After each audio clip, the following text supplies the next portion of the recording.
Hey y'all, welcome to The Good, the Bad, and the Truth. It's your girl Naya Angel with my co-host, Mr. PAT and E-Man. What How y'all up? doing, fellas? I'm What up? doing What good. up? How's everyone doing? I'm Oh doing man, good. I'm good, doing good. good. I'm ready. Yes. Always ready. So we definitely have some bangers this week. I think there was a lot that has happened over these last few weeks since we did our last few sessions, and man, we got some interesting stuff going on. So let's go ahead and jump right in. The first subject of the day is the Tampa police officer, Mr. Delvin White, who was recently fired for saying the word nigga.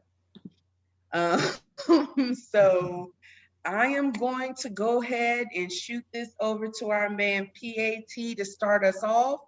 And the official question is, was his firing warranted?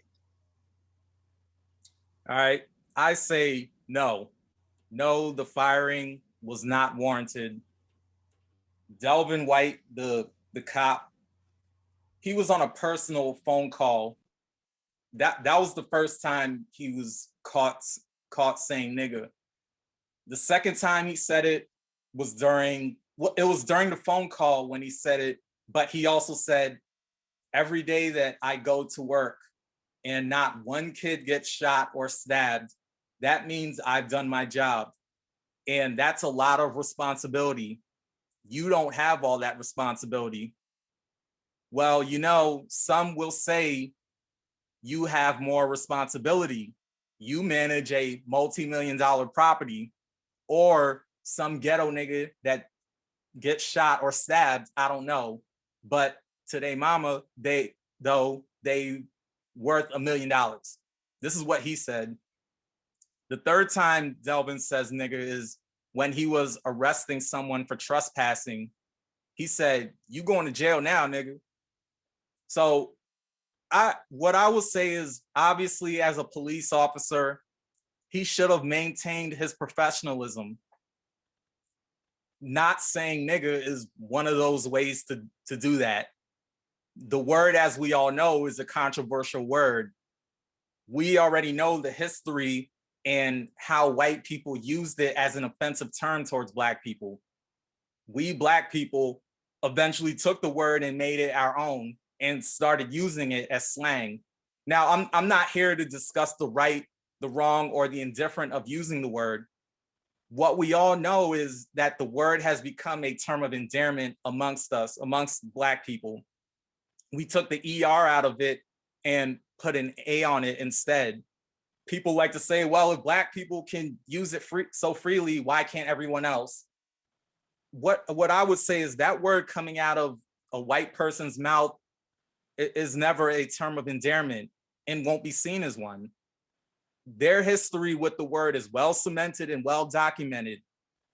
The word is just not for them. It's not for them at all. End of story. Now, should Black people say it towards each other? I would say most likely not. For me, the jury is still out on that one. I'm sure we can come up with a better word to use towards one another. I say all this to say that the way Delvin White used the word and the way a white law enforcement officer would use it are two totally different things. I would say that yes, there should be some disciplinary action, but to fire him, nah, I wouldn't have fired him. I don't think he needed to be fired. I mean, because you have instances where white officers have been caught saying the N-word and other racist things, and they got suspended. They didn't get fired, they got suspended. For example, there was a white cop down in South Carolina who was caught saying the N-word repeatedly, and he got suspended. Now, Right. his excuse was that someone called him that word. He pointed at a Black man who allegedly called him that word, and then went on to say he can say it to me, but I can't say it to him. I won't go any further into that because obviously a Google search can, help everybody out. But overall, I think he's full of shit. Because even if Black Dude called him the N-word or some other derogatory term, he was still supposed to maintain his professionalism and be the bigger person and not respond back in that way. Mm-hmm. He didn't have to call him the N-word at all. He could have called the black man something else. This officer chose to use the N-word, and then when he was caught, he made a dumb excuse for why he used it. Also, there was a white cop in Montgomery County, shout out to Moco, here in Maryland, was caught Moco was caught on camera saying the N-word. Now, the report said it happened during an encounter with 4 African-American men. And guess what the punishment was? The punishment was desk duty. Desk fucking duty. I mean, we could even look at the incident in Georgia back in July of 2016, where a white officer was caught on a dash cam saying, "We only kill black people." Now, he didn't get fired because he retired before any real disciplinary action could take place. We already know the countless times of white police officers murdering unarmed black people and basically getting paid leave. I mean, we could keep on going with this whole thing, but what I'm going to say is if these white police officers aren't being fired for their misconduct along racial lines, then this black police officer shouldn't have been fired at all. I don't care what anyone says, but a black officer, really a black person saying the N-word, it's not the same as a white officer or a white person saying the N-word. The context will always be different. I'm not saying that saying the word in any instance is right, because obviously this is a word that has a negative stigma, but there are differences and distinctions that need to be taken into account. So that's pretty much my take. My overall take is that he shouldn't have been fired. Yes, there could have been some disciplinary action. No, it didn't need to go as far as him being fired. Gotcha, sir. All right, Emmett, if you don't mind, I'm going to go ahead and state my opinion here. I agree with you to an extent. So, do I believe that he should have been fired? No. Especially if there is no record of him ever being warned before, if he's done it before.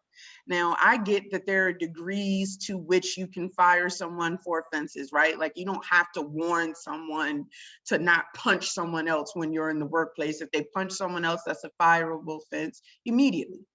But my issue with this particular incident is that as a police officer, black or not, there's a certain standard that's expected. Black, white, Spanish, Chinese, it doesn't matter. They should all be held to the same accord, which is you should be professional as possible because your responsibility is to the people, regardless of the people's skin color, race, creed, or etc. The entire point of the police community is that they are supposed to protect and serve everyone.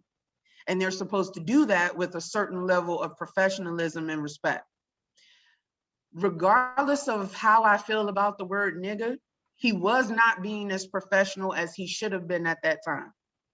Now, do I think that warranted being fired? No, I think that was the extreme. Do I feel like discipline was necessary? Absolutely. And bruh, it's like you didn't do it one time, you did it multiple times. You had to know that that's inappropriate, regardless of your reasons for doing it. I get it. You were in the moment, you were talking to, and I'm speaking on this specific instance where he was arresting someone. You were talking to a fellow black person. That may be the way you typically would conduct yourself outside of your profession. I get it. You know, how I am when I'm on this podcast, how I am amongst family and friends and etc. varies to a certain extent as to how I am when I'm responsible for being the department head at my job. And so you have to recognize that. And I feel like he neglected to recognize his inappropriate behavior. So I say, no, I don't believe the firing was warranted, but at the same time, I don't believe it was egregious, and I understand why it happened. As far as the word nigga itself, and I'm basically touching on this because I agree with your points from that perspective as well, Pat. You know, in my opinion, it's not something that I could see myself using as frequently as others. And I say that because I'm not going to say I've never used it. Of course I have, but I haven't in a very long time. And the reason for that is my opinion on just the use of the word has changed drastically. I get that we as a Black community have reclaimed the word.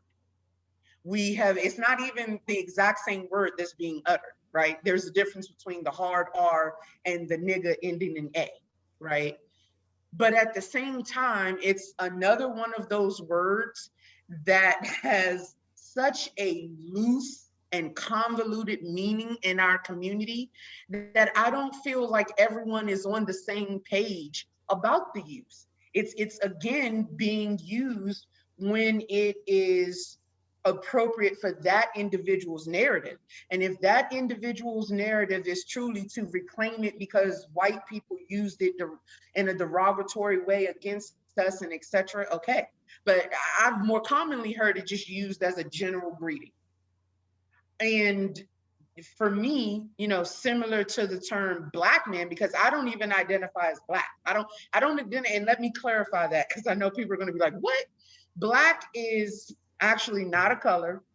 It's not a race. It is a term opposite of white. If you look it up in the dictionary, it has negative undertones and connotations. And so for that reason, I think my view is probably going to be considered a little drastic compared to others. But anyway, I said all of that to say that to me is besides the point. Generally, it's considered derogatory for his profession. So for his profession, right? So in other words, with the exception of like rappers, where it's not considered derogatory, or any other position where it's not considered derogatory, he violated a rule that is associated to his responsibilities as a police officer. So yeah, I'll wrap it up with saying, was him being fired warranted? Did it need to go that far? In my opinion, no. But do I understand why it happened? Absolutely. So E-Man, what say you, sir? So, those are really good responses. And I'm not gonna, I wouldn't say change anything, but I'm gonna slightly add on to it. He shouldn't have gotten fired. All right. And the reason why I'm saying that is because I think it's childish. And the reason why I'm gonna say it's childish because when you look and like PAT was stating, you know, he stated 3 incidents where police officers who were white, which I'm gonna go back to the etymology of the word white, but in those 3 incidents, those officers just got paid leave or they got demoted, you know. But in this man's environment, which he is stating himself as, a Black man and whatnot, that term is used, so commonly within him.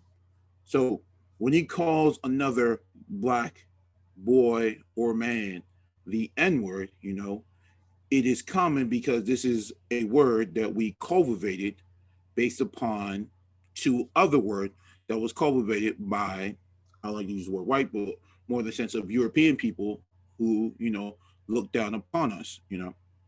And when you look at the word white, based upon its origin, it means valiant, it means beautiful, it means it's of pure, that's the best way to describe it. And just how Naya Angel also said that, towards the color black, it has a very negative connotation, almost as being called as pale and colorless, almost as an albino. Like, if you've seen albino people, right? Those are the people who had a fair tan skin, but they are, in this case, I'll use the word black. But this is the reason why, we need to, eliminate the word, altogether. Because it seemed like they were proving a point to fire this man rather than just firing this man because he was unprofessional, because we just listened, the PAT described 3 different incidents that was unprofessional by white police officers.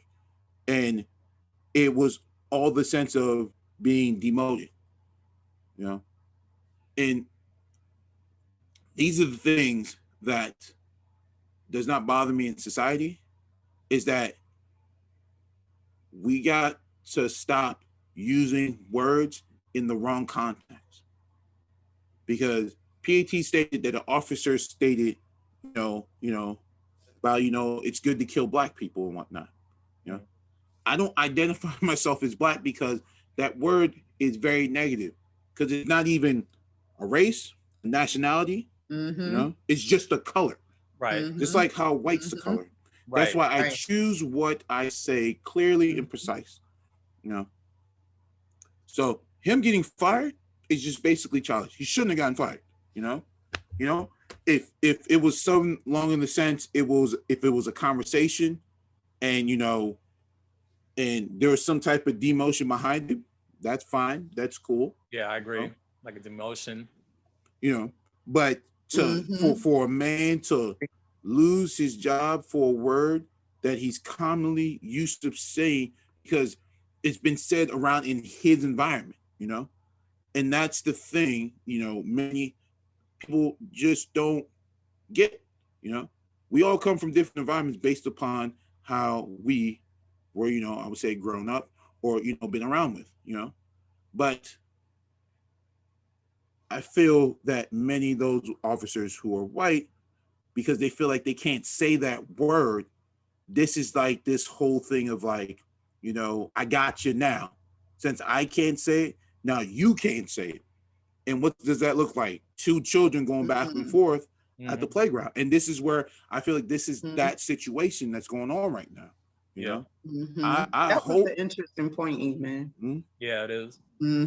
So I'm hoping that this officer goes sue the city of Tampa, not just to get his job back, but to also, do not let no one disrespect me for a very silly, reason.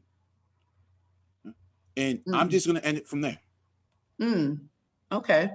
Yeah, that was actually a very interesting point that you mentioned, E-Man, about, was this more so about the fact that white officers are not allowed to say it? And so that was more so the motive behind the firing, especially since, as Pat mentioned previously, that there have been incidences where white officers have said it, and all that has happened is that they were demoted. That's a very interesting point that you bring up there. Something to think about. I appreciate it. All right. Interesting stuff, fellas. Okay, so moving on to the next subject. Let's talk about Mr. Meek Mill.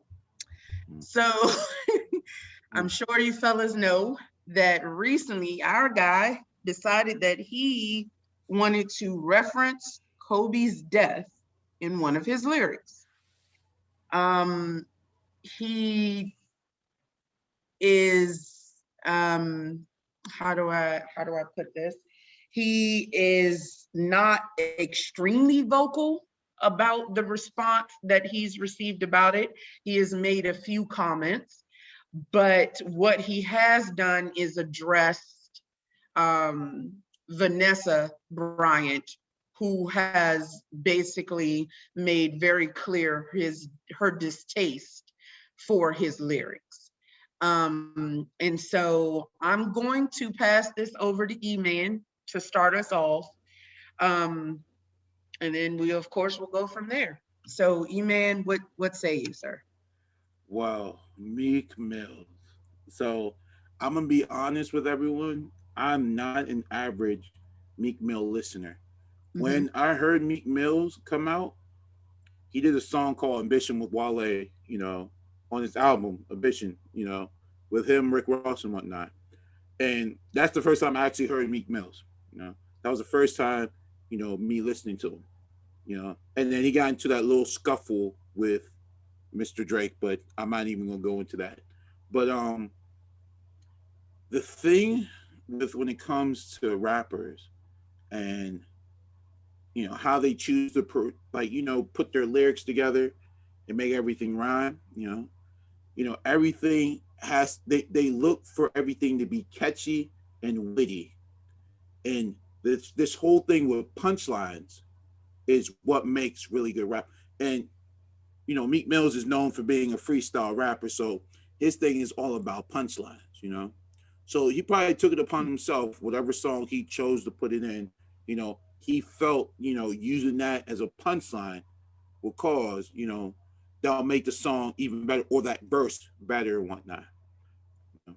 Yeah, and just real quick, E-Man, because I noticed, my apologies, I didn't give you the official question, and it was Meek Mill's reference in bad taste or simply a part of the rap game? And what he specifically said was, yeah, and if I ever lack, I'm going out with my chopper, it'll be another Kobe. I just realized I didn't start that off, so I wanted to give you that just in case it was helpful. Thank you. So as you saw, Nia Angel, she gave me, the lyrics, to the verse that he said, about Kobe. Technically, listening to it, it's not per se an attack on Mr. Kobe Bryant.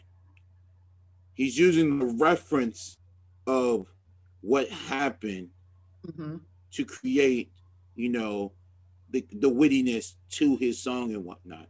So it was a reference, and just to, put it out there, everyone's been very, very emotional since Kobe Bryant has died.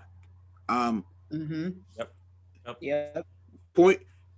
And for me, I wasn't really as emotional, but there was a lot of people who was really emotional about when he died, because he was young, how it happened, how the situation happened, who was there. I believe his daughters were there, I believe. Yeah, one of his daughters, his middle daughter, Gia, she was also a basketball prodigy. So, his oldest daughter was there also too. So no, she wasn't there. His middle daughter. Oh, his middle daughter. I apologize. Yeah, his middle daughter, Gia, and then there were 7 others as well. I believe 2 other children, and then their parents, and then the pilot, in addition to Kobe and Gia. Thank you so much for clearing it up for me, Nia Angel. And and I think now, like, everyone, like, hearing Kobe's name, I feel like now it's like a trigger now, So it's I feel like it might be one of those things that it might become this whole new cancer culture thing, that's about to happen. That, nobody can say anything about Kobe Bryant anymore. We don't want to make sure you use his name. If you use his name, it's very offensive. And coming towards, his widow and whatnot. I mean, she was, in my eyes, she didn't say much when that incident happened in Denver with Kobe Bryant, but like, I feel like now, I feel like she's forced to speak up now because she's now considered as Kobe Bryant's like voice now, if that makes sense, Like, yeah, it makes sense. Yeah. Mm-hmm. And because of that now, since she's now the new voice, you know, when something, you know, has to say about Kobe, like they're waiting for, hey, Vanessa, you need to speak up right now. You know, that's what it looks like. What's what happened right now. And to me, I don't think she needs to do that, you know, because now you're putting pressure on yourself for a situation that you don't need to be a part of, you know? So is Meek Mills in any way like, did he do anything wrong? No. You know, was he being disrespectful? No. Did he use a reference that he should have thought about? Yes. But as a rapper, the goal is, you know, is to create music with punchlines, you know, and make it witty. You know, because he could have used anybody else's name in there, and I think everything would be fine. But because it's Kobe Bryant, and because Kobe Bryant, that everyone was so emotional about his death, not everyone is feeling so emotional about what Meek Mill says, you know? Yeah. And I just want to end it from there, you know, because I feel like it's going to be this revolving door and this revolving wheel, you know, when this situation, like when it keeps continuing. But that's just my thought. Gotcha. All right, Mr. PAT, a fellow rapper. What say you, sir? Well, you said it right there. So I'm torn on this issue. So as you said, I'm a rapper. For those who don't know out there, I rap. But let's see. And well at that, and I'm not being biased. Thank you very much. I appreciate that. Whoever wants to listen to my music, thepatchannel.com. Shameless plug. But get it in, sir. No such thing. Yeah, that's true. But yeah, I'm torn on this issue, and the reason being is because, well, I'm heavily invested in hip hop culture, and I've been heavily invested in it practically my whole life. I mean, I've always supported my favorite artists, and I'm talking support as in actually go buy their albums, like not downloading, but going to spend money to buy albums, to go to shows or whatever. And, you know, as we all know, I've created music myself. I've done shows myself. In addition to that, I'm also a ghostwriter. So I write lyrics for other artists. Of course, I won't mention who, because of course, you know, when you bring it up, people are like, who'd you write for? I can't say. That'll defeat the purpose of being a ghostwriter. But I say all that to say that, one, I'm a huge proponent for lyricism, and two, same. I'm a huge proponent for lyricism, flat out. Two, I am also against censorship. I grew up in a couple different eras of hip hop, one of them being the golden age. And this was a time where you had groups like NWA and 2 Live Crew. And those were two groups who pushed the boundaries of freedom of speech. So for those who know, that you already know, people in our age group and older, you already know. And rap back in the 80s and the 90s was basically a free for all. When it comes to lyrics, nothing was off limits. So rap is that music genre where you could say some wild off the wall shit. Now, if you look at something like battle rap, for example, nothing is off the table. I'll just tell you that right now. If you watch, that's true. If you watch URL, which is Ultimate Rap League, which used to be called Smack, for all my hip hop heads that know Smack DVDs. Smack is so you already know Smack. You already know that these battles get real disrespectful. I mean, these dudes was talking about fucking other dudes' wives, their girlfriends. I mean, they'll even talk about your dead grandmother.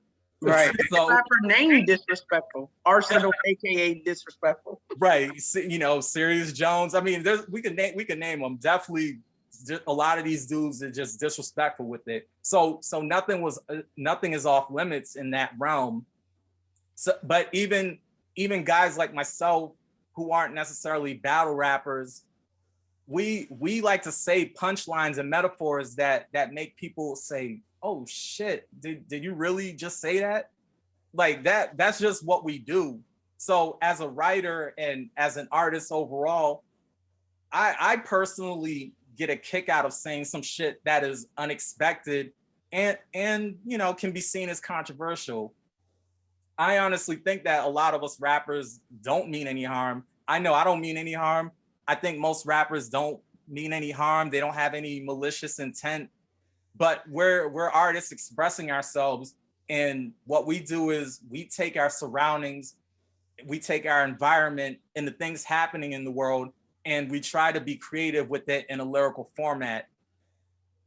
On another note, I do understand that obviously some of the things that have been said or are being said can and will be offensive. I do understand that part of it too. I on the flip side, I understand that, you know, this stuff can be offensive or it can be taken as offensive. I understand that Meek Mill's Kobe bar is offensive. People are offended by it. Obviously, his family members and his diehard fans will be highly offended. So from that standpoint, I get the backlash that Meek Mill got. I'm just torn because I'm on that artist end of the spectrum. So yeah, we like to be creative. We like to just say whatever. We just like to just spit those bars and put stuff together, and that's just what we do. We're artists. But then on the other side of that, some of the stuff that we say can be offensive, even if we're not going out of our way to be offensive, but it can be taken as offensive. So like I said, I'm just torn. I can't pick, you know, one side or the other. It's just one of those things for me. Gotcha. Yeah, so I actually agree with you, Pat. My answer to the question of was Meek Mill's reference in bad taste or simply a part of the rap game is that it's a little bit of both. Yep. It was in bad taste, but it is also a part of the rap game. To be shocking. I mean, if I can elaborate here, if you think about it from a sensitivity standpoint, it was out of pocket, right? We're talking about it still being fairly fresh on everyone's heart that Kobe passed, not just Kobe and his daughter, right, and other children and their parents on that helicopter. You know, I think how tragic the death was is another part of people's distaste for the lyric. And on top of that, if I'm being completely honest, the lyric wasn't that dope in my opinion.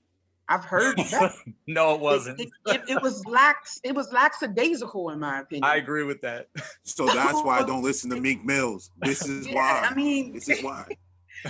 It was like, bruh, if you was going to use that lyric, not saying, again, you know, my opinion is that it was distasteful, but if you were going to use it, that was the best way you could put those words together for impact. It wasn't even a dope reflection of his lyricism abilities.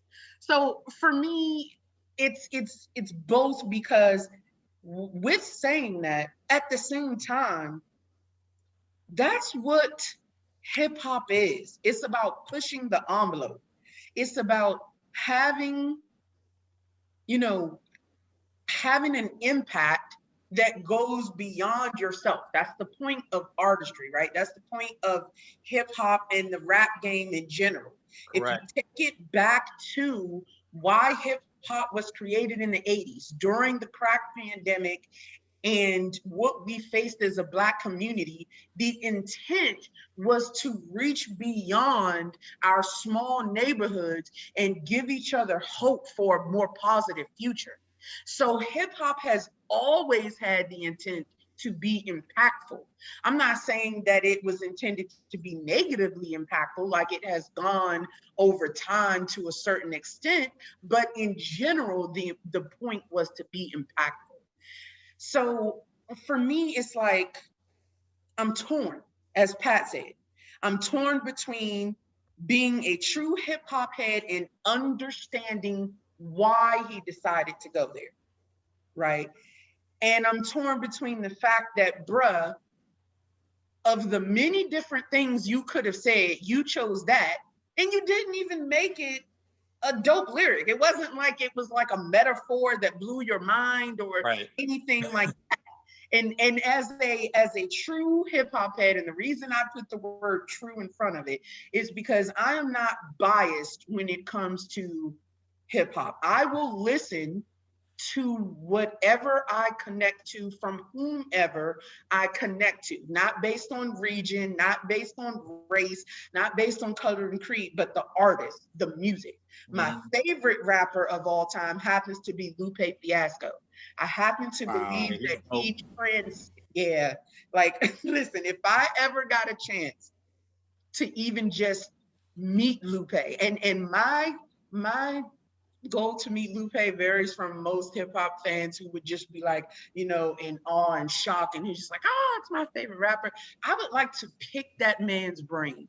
I feel like he transcends what people even understand about hip hop, but that's another. I respect that, because here comes the thing.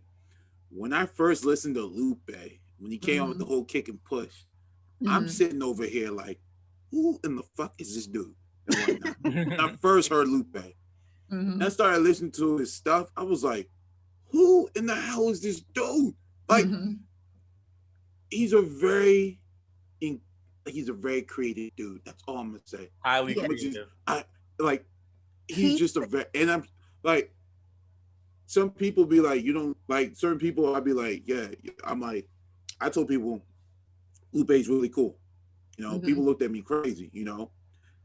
I also listen to Tech Nine. He's really dope too, and whatnot.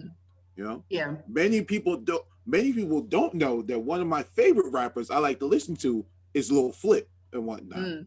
You know, and Lil Flip is dope.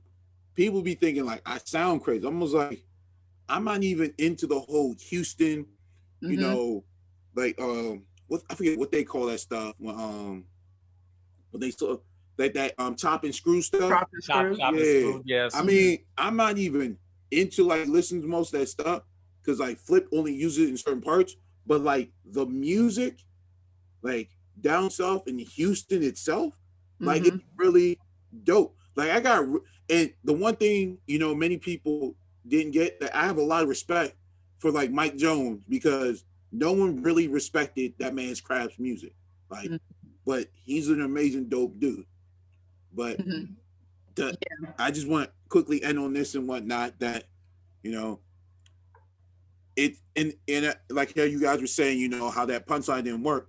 But the sad thing about it is Meek Mills is actually a freestyle rapper, and he's been doing a horrible job being a rapper. And he also stated too that he gets help, you know, writing a few of like his hooks and whatnot, because he's that good of a freestyle rapper.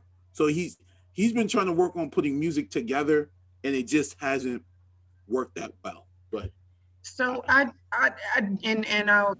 say these last few things, and then I'll wrap up my point, because the reason I mentioned Lupe and etc. to this was that he has the ability to send a message across that will have you thinking and contemplating on what he just said, without the ability to, or without the necessity of being crass in any way. Which I'm not saying every rapper should be the same way, right? Because every rapper is not going to be. That's the point of being unique and individual and artist. But there's a particular song called He Say, She Say, where he is giving the perspective of a fatherless son from both the mother and son's perspective, using almost the exact same words. And not one time was a curse word used. Not one time did he have to go to a drastic length to display the message or anything. And I'm not saying that everybody has to live up to Lupe's standards. I'm not, because again, hip hop and rap is about being individual and showing your artistry. But Pat, I'm even gonna throw you in here a little bit. I listen to a lot of the content that you have put out, songs you have sent me, or etc. You, and I mean this as a compliment, remind me more so of a Lupe type than a Meek Mill type. You have been able to get messages across where you didn't have to go out of just like seriously out of pocket and say some ridiculous shit in order to do it. And I just feel like in this particular case, what happened here was lazy behavior on Meek's part. It was distasteful to an extent, but I understand as an artist why he may have felt compelled to do it. And I'm actually going to I'm going to shoot this back to Pat because I have a feeling you might have something you want to add. And this is one of the most appropriate subjects for you to tie us off on. So that was basically my thoughts on it though. Pat? Okay. Well, first of all, I appreciate you listening to my music. You and E-Man, I appreciate the compliment. And everybody else out there who listens. This is actually not the first time I've heard myself being compared to Lupe. And honestly, when I think of Lupe, he's actually one of my favorites also. I mean, he's just on a whole nother level. So for that comparison, I'm taken aback because I'm like, oh man, you know, I don't feel I'm quite on his level. Maybe not, but you know, he's just so dope. And just based off his concepts and his lyricism, the complexity of it, and how he gets it across and what he's saying, it's just dope all around. But yeah, you definitely, I mean, people can't really compare him to, you know, you can't compare Meek Mill to him. They're just different. They're just two different artists, which is fine. They have their own style. You know, I can appreciate each of those, you know, I can appreciate each style for what they are. I do agree that Meek Mill, that Kobe bar was lazy. it was just a lazy bar. I mean, my thing is, if you're gonna go there, you gotta put it together in a way that just kind of that really gets people's heads spinning. Even if you know, because people are gonna take it offensively, people are gonna be offended by it regardless. But if you're gonna go there, you gotta really put something together that, at the very least, people are gonna hit the rewind button. Like, hold up, did he? Let me go back and did he say it like this? Did he? You know, did he flip it in this way? Like, so. This is why I miss tape so much. So I agree that that bar was just a real lackluster bar in general. But to end it off, I will say that I don't think he had any malicious intent behind it. I think he was just being a rapper. He was just engaging in the art of hip hop. Agreed. So while the bar is offensive in nature, he did not go out of his way to offend. And he apologized to Vanessa. He said that he apologized behind the scenes. So, you know, he apologized and he didn't have any malicious intent, and it's hip hop. I'm sorry to say it in that way, but it's hip hop. And yeah, I'm torn because I get both sides. I really do. I get both sides. So that'll be my spiel right there. All right, just to quickly end it, all right, just make sure y'all check out my man PAT's Instagram and whatnot. We'll leave it down in the comments and whatnot, because I'm going to tell you like this, and I'm going to be real with everybody. His car freestyles are dope, all right? Thank you. All right? I'm no lie. So we're going to leave all the information down there so you guys can check them out. Appreciate it. Thank you. Yes, sir. Thank you. Yes, absolutely. Please do so. Great segue into our next topic, which is cancel culture. Oh, damn. And, you know, it is basically just running rampant. The reason that was a good segue is because there have been, you know, mention about whether, you know, based on that, you know, lyric that Meek Mill had and, you know, some previous things that's happened, you know, should Meek Mill be canceled and etc. So I don't typically do this, but I'm gonna start this one off because I think, you know, I think where I want to go with this, I'm kind of in between and torn, and I'm actually going to look forward to hearing you all's opinions as well. And you know, similarly to what happened on that first subject, where you guys made some great points about the police officer from Tampa. But so our specific question for cancel culture is it ever warranted? And if so, has it gone too far? So I struggled with this one, fellas. I think I spent the most time preparing my thoughts on this subject, because do I think there are incidents in which someone's celebrity, right? Like, and we're talking about celebrities here because they're mostly the people that are being canceled, right? People aren't walking around canceling other people, and if they are, no one cares, right? That's but true. do I think there are incidents in which some celebrity behavior is so abhorrent that we need to highlight it and address it because it is harming others? Absolutely. But do we need to cancel Pepe Le fucking Pew? No, that's just ridiculous. We need to save my homie. That's what we need to do. But We need to save my homie. So it's like, to answer the question specifically, it's like, no, canceling someone, in my opinion, is not warranted, but bringing justice to injustice is.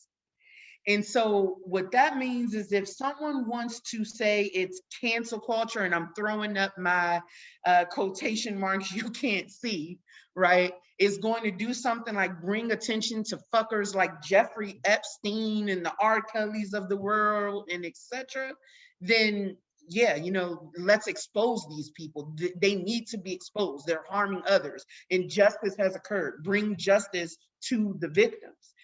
But this crusade to change the past completely is ridiculous. The entire point of being human beings is that we evolve. We should be looking at the past as guidance of how not to behave in the future, not trying to change or eradicate it. We can't change what has happened in the past, whether it's movies that were inappropriate, songs that were inappropriate, etc. If that's the case, we have to get rid of every fucking song that was written right. in certain eras. Like, Throw it all away. ridiculous. You know what I mean? It's ridiculous. So I'm kind of torn between when it stops being about justice and it becomes cancel culture, because I'm not for cancel culture. We're human beings, people make mistakes. As long as people have learned from their mistakes and have changed their behavior, they deserve to have a second chance. And I'm torn between fucking injustice where victims need to, you know, receive the justice that is due to them. So yeah, so with that, I'm gonna go ahead and shoot this over to PAT. What say you, sir? Well, you made some great points. You definitely made some great points, especially with the justice one. We should always seek justice. We should always fight injustice.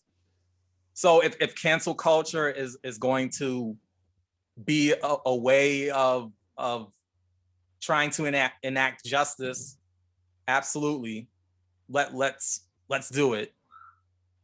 But what I will say about cancel culture, or really it might even just be a question, is it really even a move, like a real movement, or is it just one of those trendy online moments? Now the only issue I have with it is it seems to be some kind of form of censorship.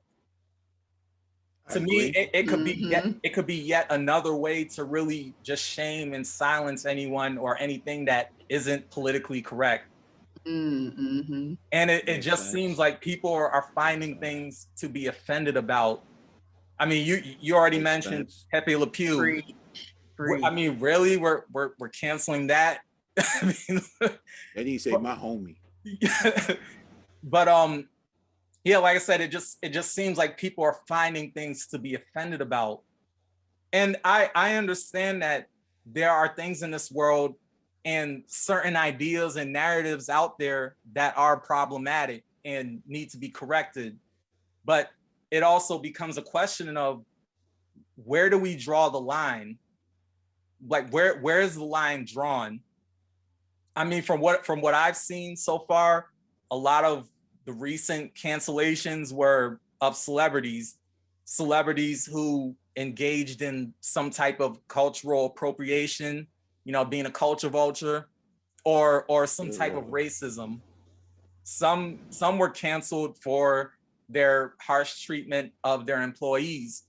This was actually something that Ellen DeGeneres was canceled for. I don't know if any of you knew that or anybody else knew, but Ellen. I knew that. Yeah. But I also know a little bit more behind that story also too. Yeah. So when I looked it up, I saw Ellen popped up. I was like, oh, Ellen.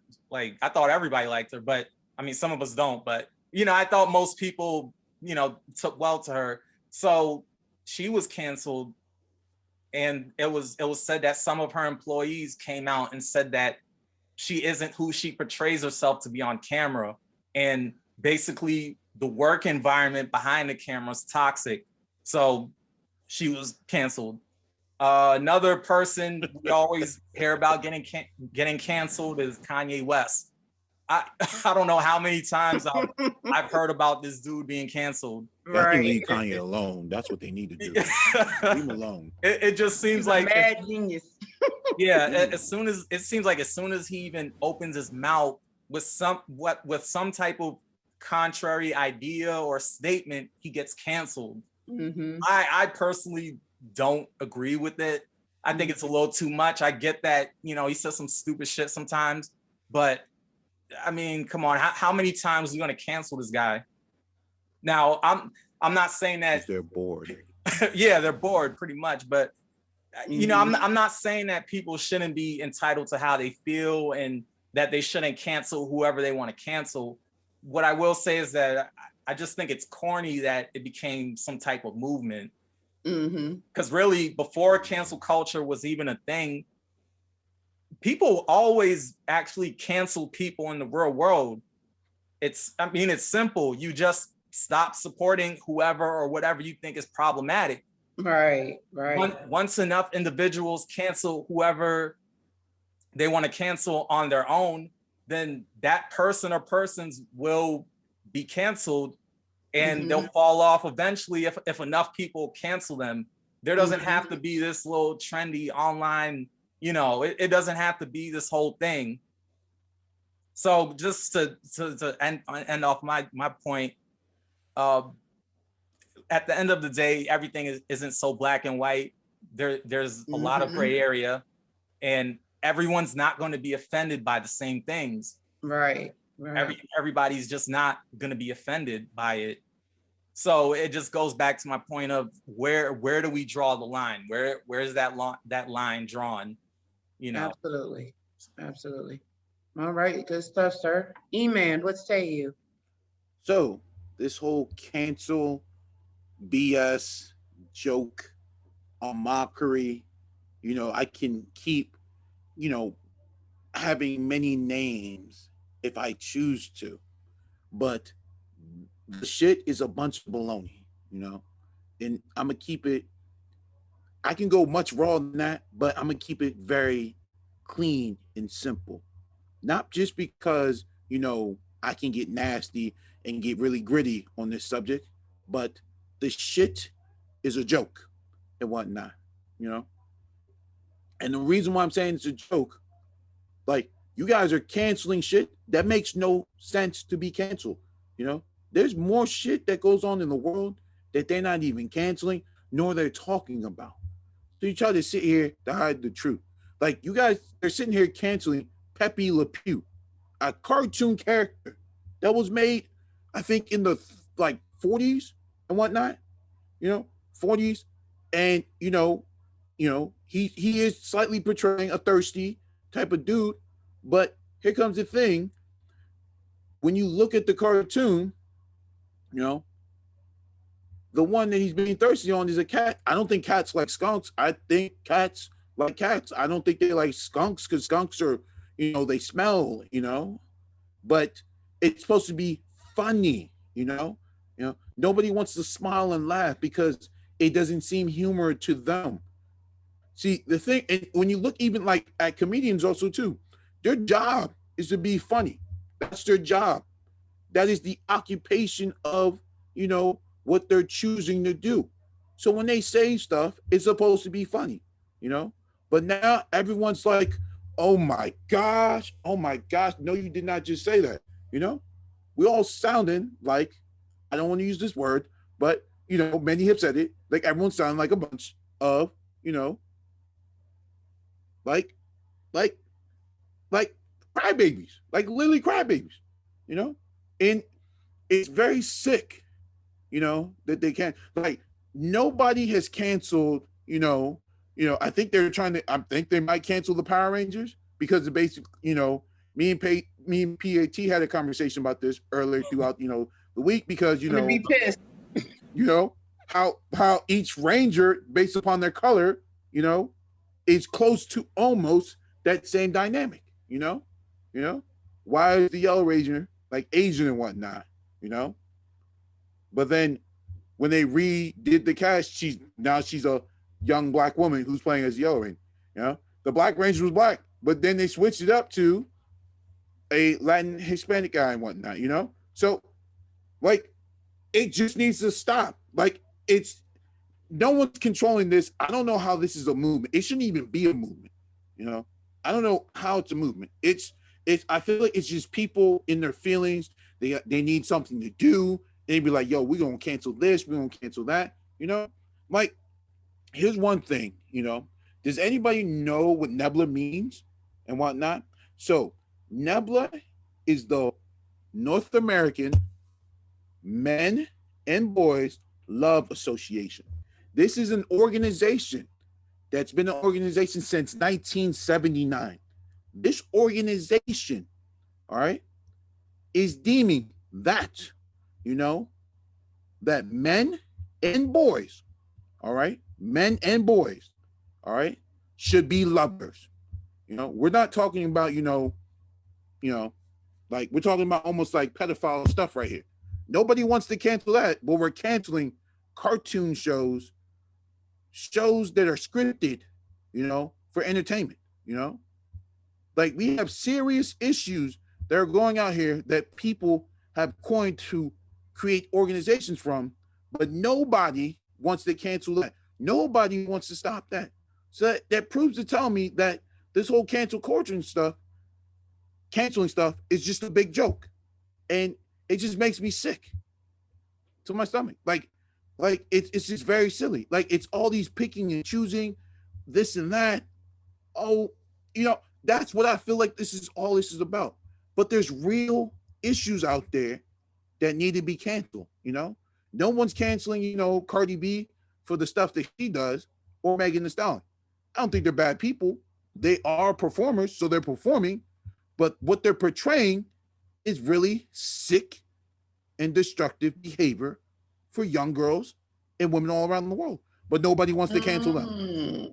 That's sticky. That's a sticky one, sir, because a lot of people can argue that rappers have been portraying destructive behaviors to young boys for years and they haven't been canceled. I mean, I think that one is sticky because we're talking about hip hop particularly, where to a certain extent, a lot of artists are trying to portray their actual experiences versus, how far you should take, again, canceling something like Pepe Le Pew versus canceling someone like Jeffrey Epstein. I think that's a little sticky because, Meghan and Cardi, particularly these two women that you mentioned now, there was a story where Cardi drugged some dudes and robbed them. Obviously, that is unacceptable. But Cardi has since said that she would not do it again. It was in her younger, wilder days, and she doesn't condone it. And you have rappers all the time who are like, I'm not going to apologize for my life. My life was my life. I did what I did so that it is what it is. You know what I'm saying? So I just think that particular aspect is interesting, and I get your point, but it's a little sticky. It's always going to be sticky. Yeah, it's because, definitely sticky. It will always be sticky because of the individual. There's certain people that won't apologize. Because I don't tell people never apologize on your actions. There's a simple fact that you chose to do that at that moment. You made that decision. But here comes the thing: that decision you made does not hurt me. It hurts you. Because you did it, and you have to take the backlash behind it. And that's why the issue, while that will always be sticky, because if we keep picking and choosing different names, and then we start putting it into the conversation, I think what's going to happen is, no one's not going to speak up on it. And I'm not just saying because I chose Cardi B and like Megan Thee Stallion. Those are the only two names that came up to mind because those are the people who I know. Because I don't listen to their music. I'm not a fan. Just to put it out there for everyone, like most of the people that I do talk to, like that I say stuff about, sometimes I am not a fan of them. Not to disrespect anybody, but I'm not a fan. Of them. And because certain fans might get little lose their mind and everything like that. That's fine. That's cool. But I'm not a fan.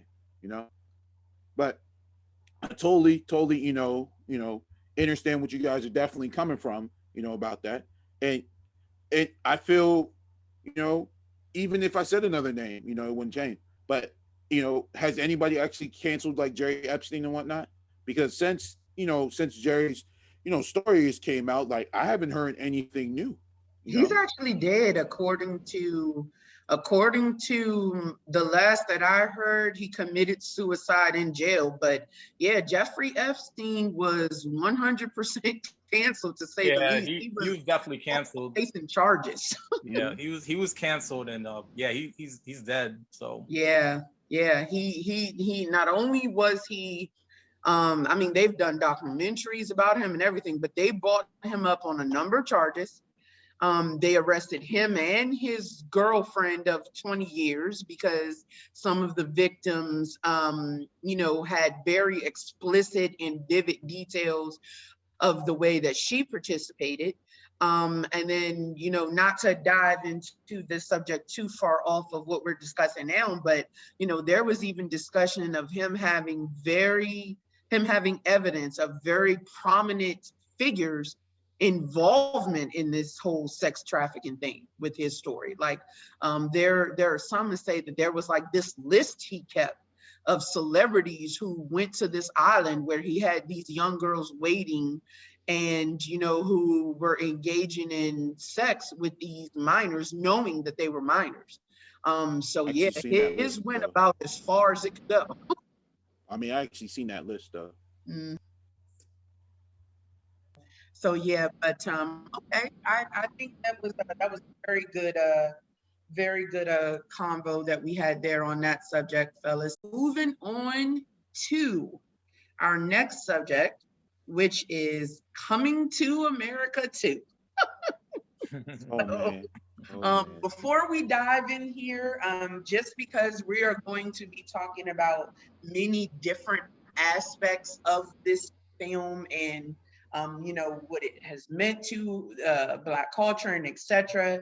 I want to just throw this disclaimer out here. This topic, like many others, will reference our individual views and is not reflective of the group as a whole.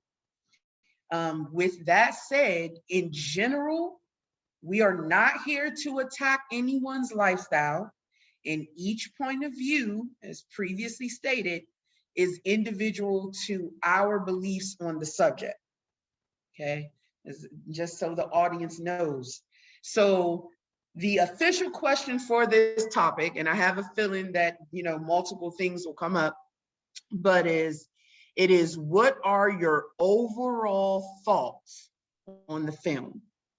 So I'm gonna go ahead and throw this one to E-Man. What say you, sir? But yeah, but I would say last Friday or Thursday, I actually watched the movie. Mm-hmm. So for me, you know, when I love a movie, I'm always nitpicking movies. And the first thing was that really shocked me was they didn't have the original theme song in the beginning. You know, that made me feel like I was getting ready to watch Coming to America.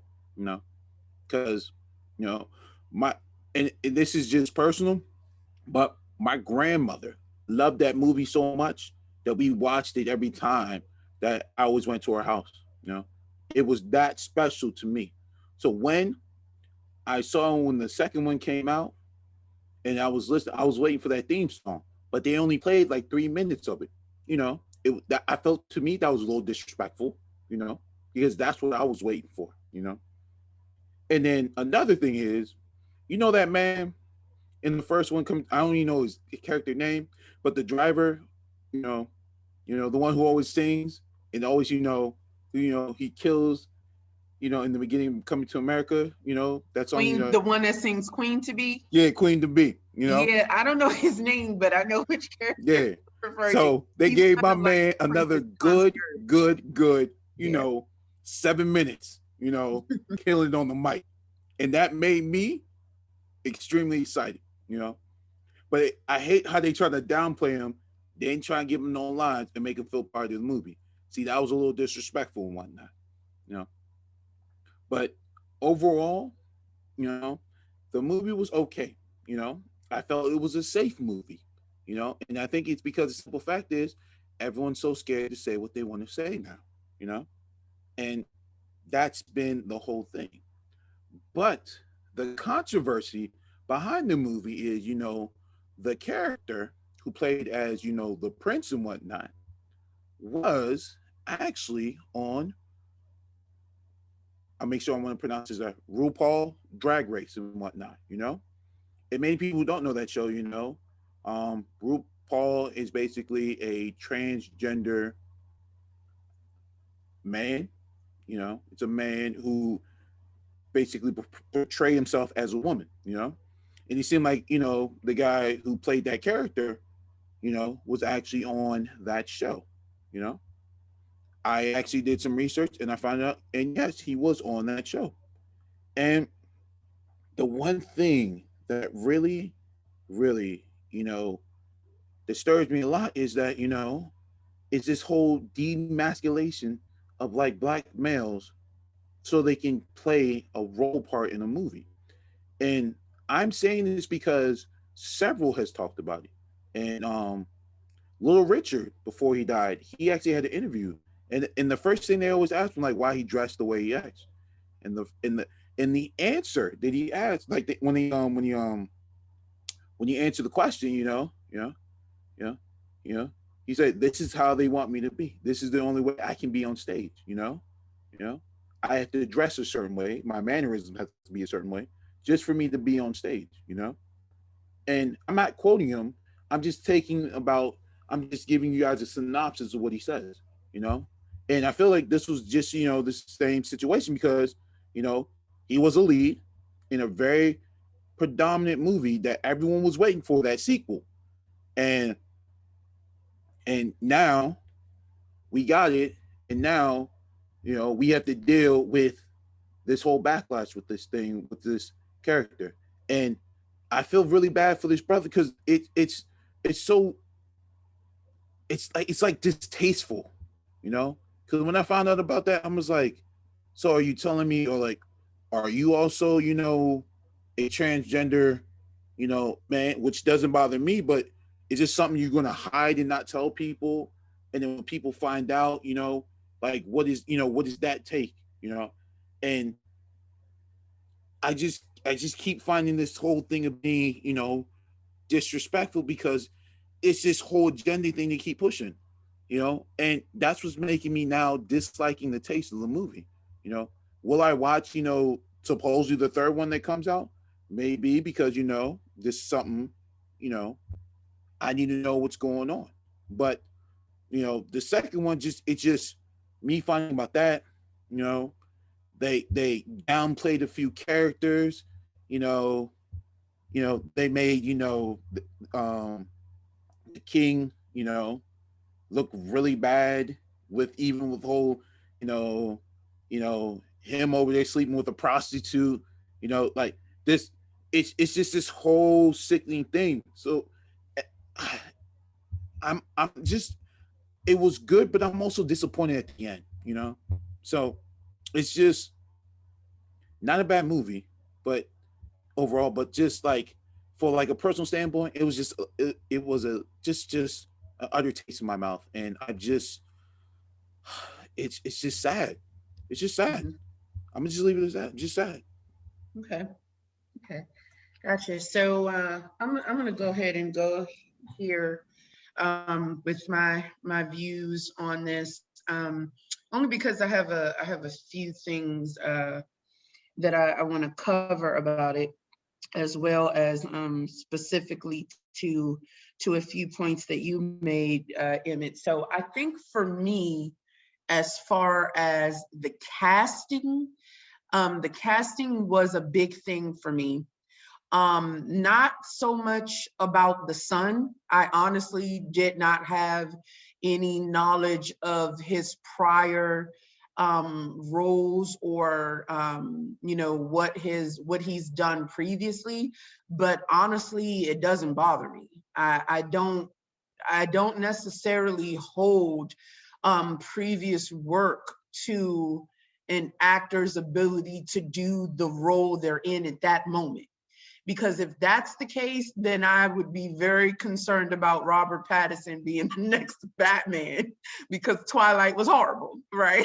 But it's my understanding that Robert Pattinson actually has a large set of acting chops, and he's done some other movies. I can't say I've seen very many of them, where he did a great job. But I said all that to say I don't particularly have a problem with the Prince's previous work. I don't care whether it was with RuPaul's Drag Race or with anything else. I personally do not watch the show, but it's not because I'm in any way offended by it. It's just I don't watch the show like I don't watch many other shows. And I think from the perspective of, did he do a good job in that role as the Prince? My answer is no, but it's because I don't believe anyone did a good job in their roles in this film. To be honest, I felt like Eddie Murphy's and Arsenio Hall's accents were abhorrent. They were horrible. I agree. They put no effort whatsoever into sounding remotely close to having African, I'm throwing up my quotation marks because Africa is a continent made of many countries, but to having an accent that even comes close to being of one of those cultures. And for me, it's like, bruh, that's the entire premise of your film. How could you lack the audacity to not put forward the appropriate energy and attention to that aspect of it? Honestly, was very frustrating to me. And I know that the son wasn't supposed to be of African descent. He was of American descent, but he just wasn't believable for me from his acting, his scenes, okay? The scenes he were in with the young lady who turned out to be his barber, she was very believable in my opinion. She was doing a great job. But it felt like his responses were studied, scripted responses, lacking the appropriate emotion. And then as far as just the actors in the film in general, it felt like Eddie Murphy, once again, went out of his way to display brown-skinned women in a stereotypical ratchet way. And I'll give you specific examples. In the first Coming to America, a lot of people don't know this, but she recently did an interview and clarified this. Vanessa Bell Calloway auditioned for the role of Lisa. And she was told that she wasn't a fit for the role. But she wasn't a fit for the role, but she was so good that they wanted to fit her in the film somewhere. So they put her in the role where she's a woman who can't think for herself, who is instructed to bark like a dog, hop on one leg, and they even had the audacity to continue that into the second movie as a joke.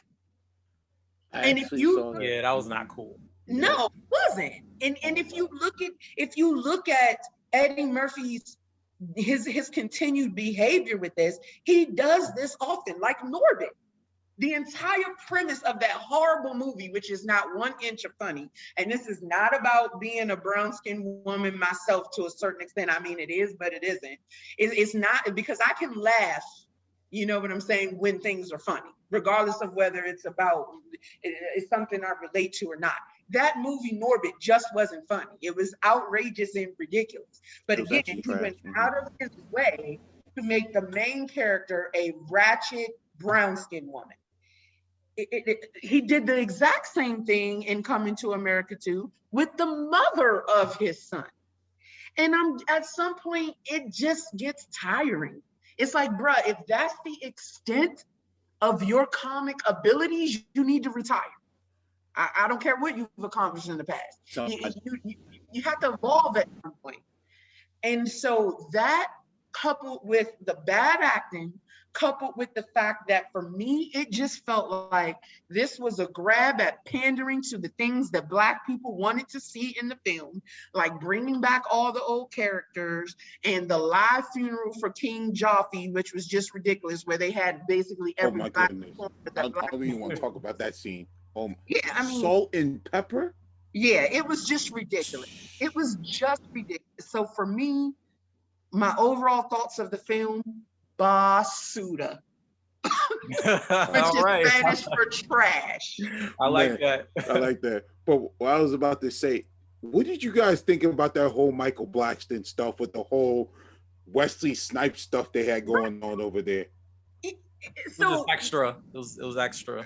I felt that's the same thing I was about to say. It was extremely extra, and that's what I started seeing. You know, that's why I said towards the film, it was okay because they gave us a little bit what we wanted to see, but like overall, man, shit. Yeah, I mean, if you even look at that, you have Michael Blackson, who is actually of African descent. Mm-hmm. Who we know has great acting chops, who could have actually played the role as the general.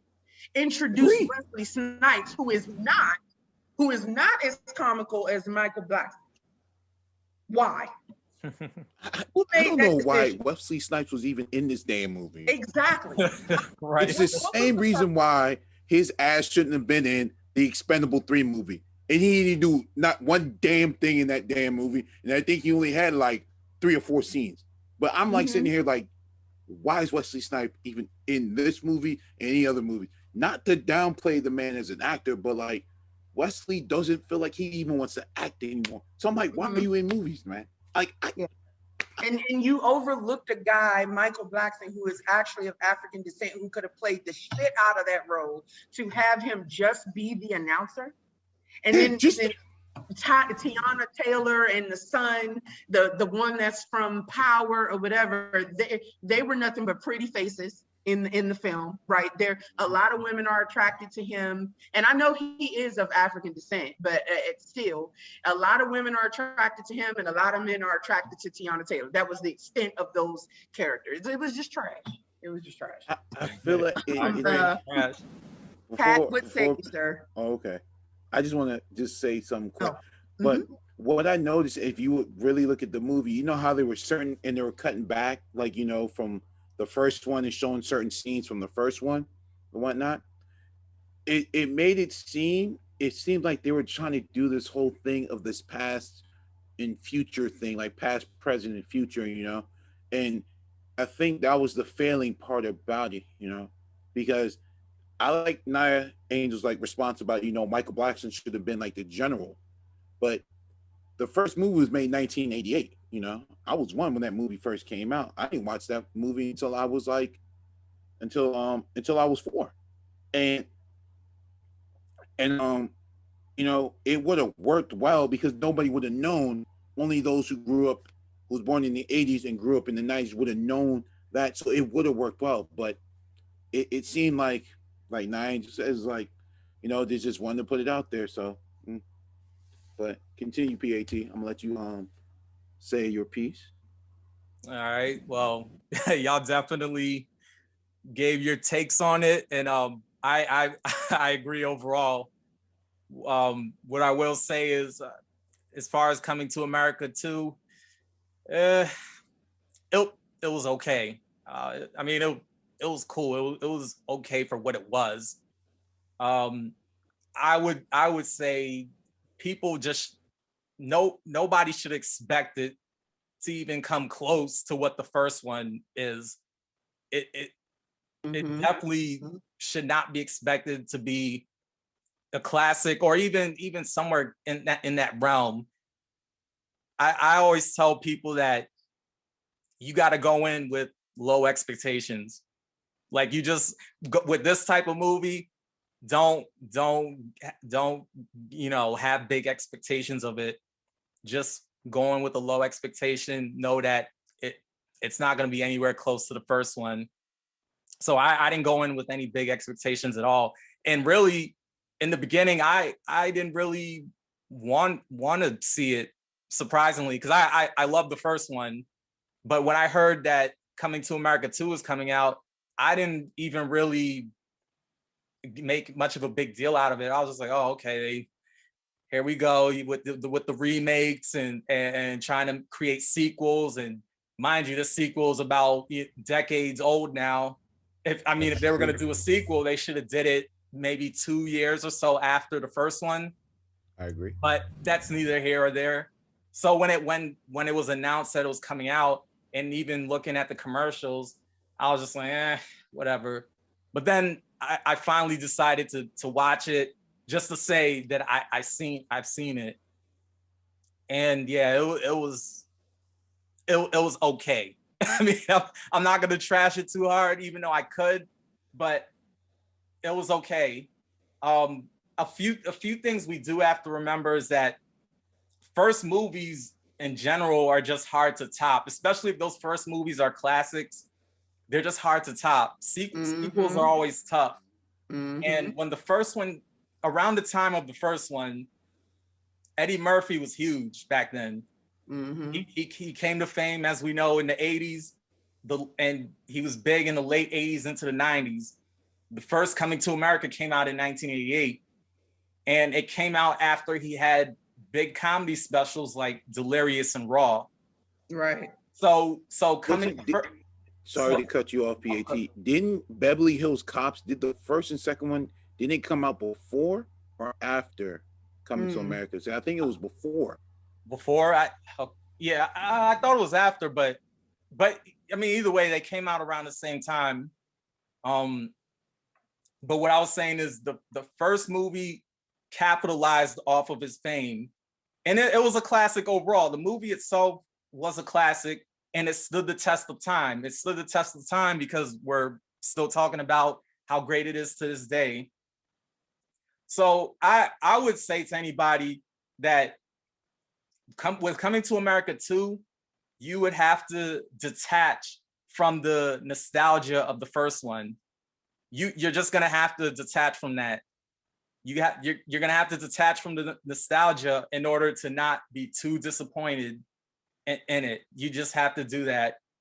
Also, we have to remember that the first Coming to America was rated R.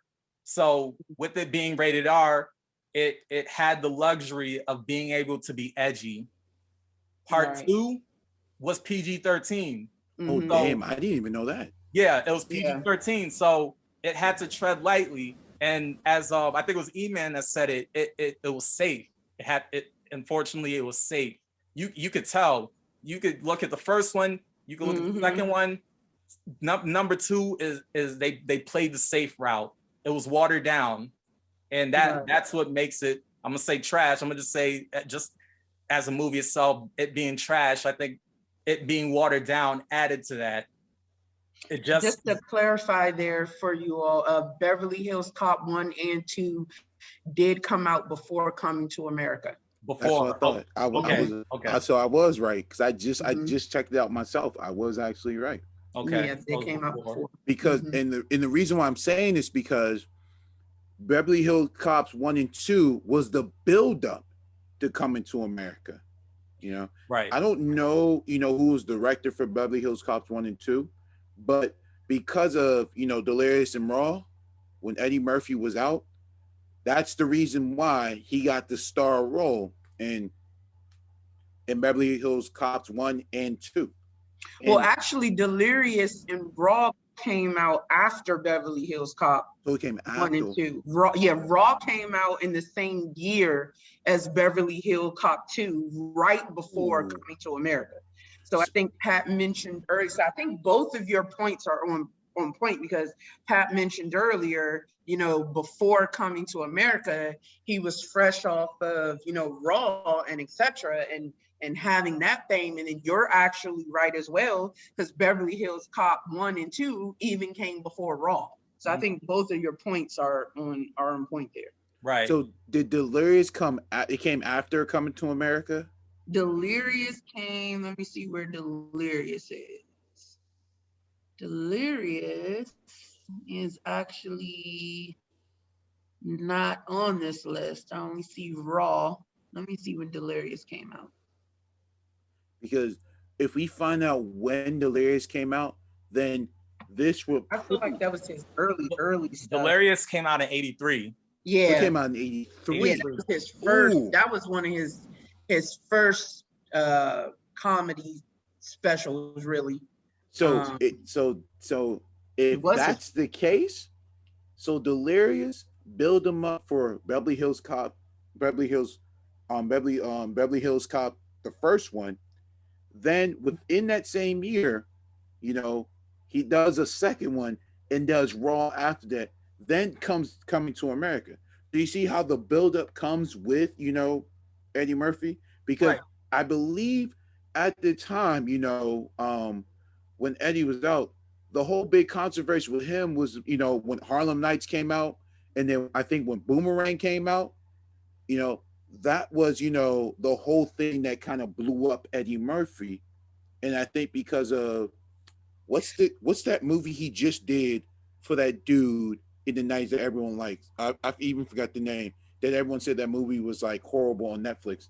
But well, just so you fellas know, he started out on Saturday Night Live in 1980, right? That is true. That was really where he got his first, because he started out as a cast member, and he stood out amongst Chevy Chase and stuff. You know what I mean? And Chevy Chase was a big name in Saturday Night Live. Yeah, a lot of people credit Chevy Chase to making Saturday Night Live what it was. And here comes this, young Black kid who's out here outshining Chevy Chase on Saturday Night Live, on his form, one could argue, right? So I think, that kind of projected him into being able to do some of the other stuff like 48 Hours and Trading Places, because I would say that's one of the oldest movies that I remember Eddie Murphy doing, where he just absolutely killed the entire thing. He was definitely the star of the show, was both 48 Hours and Trading Places. And both of them were his first film was 48 Hours, besides what was I just saying? Saturday Night Live. And I know that which one, I always confuse Nick Nolte and Gary Busey, but I think it was Nick Nolte. Yeah. Okay, so I'm not the only one who does that, because I always get them too confused. Those two look alike to me, but they do. Even again in that movie in 48 Hours, Eddie Murphy stood out against Nick Nolte, who in the 80s was a big actor for, a lot of the films, especially comedy. So I think, all of your points are kind of rolled into each other, with the overall arcing point being he was much more raw in pun intended there. Yeah. He was much more raw before he did you know, certain movies, even before the first Coming to America, which, like PAT said, was rated R, compared to where he is now. If you look at everything after certain movies, like really, I would say the last movie where he was just like really in your face, raw with the shit, like was almost like pro-black, which is where I really loved him and is one of my favorite movies, is Boomerang. If you notice in That's another Boomerang, classic. Boomerang is actually my favorite romantic comedy of all time. And if you notice, most of that cast is black. Yeah, more black. Even in the office, even in his office, you know, the one time you see a few white people is when the French board of directors come. Other than that, it's black people in that movie. And you got Strange, who is Grace Jones, who does not give a fuck. And she did not give a fuck in that film. But to you all's point, I think somewhere along the lines, his celebrity changed from being, you know, Eddie Murphy, this raw young black man in your face, I'm giving you black culture, this is our humor, this is where we are, etc., to Beverly Hills Cop 3, Vampire in Brooklyn, Nutty Professor, watered down Eddie Murphy. And that's what this second Coming to America is representative of. Yeah, that's very true. And just to kind of I guess tie it up a little bit. And what I was saying is, and when it comes to Coming to America too, I mean, overall it was pretty one-dimensional, and it just leaned too much into an all-star cast, which I don't have a huge issue with. It's fine if they can make it work. And I think one of the good things I'll say real quick is that they had the like old comedians or the comedians who are veterans, and then they had like new comedians. So I mean that part's cool, but it also, the movie itself also, which you touched on, Naya, is that the stereotypes. I just think it leaned too heavy into these regurgitated black stereotypes. You know, like black people in America being loud, ghetto, and obnoxious. Africans being kings and queens, or warlords and child rebel soldiers. Hip hop being in the mix, the black church, etc. It's just these regurgitated black stereotypes being used over and over and over. So that definitely, I feel, hurt the movie and added to the one-dimensionalness of it. Now, in terms of Jermaine Fowler, that's the dude who played his son, Eddie Murphy's son in the movie. Okay. Just to touch on that, I do agree with what E-Man said about the emasculation of the black man. That is definitely a real thing. And I actually saw the picture of him dressed in drag on RuPaul's Drag Race. I saw that on Instagram. Somebody posted about it, and I was just like, oh, okay. You know, when I saw it, I was just like, oh, okay. But honestly, when we look at Hollywood and the emasculation of the black man agenda, it really isn't surprising when you really take a step back to think about it, because as we all know, quite a few prominent black actors put on a dress. Quite a few, and we know who some of these actors are. I mean, anybody could type in Google black actors who put on a dress in their movies.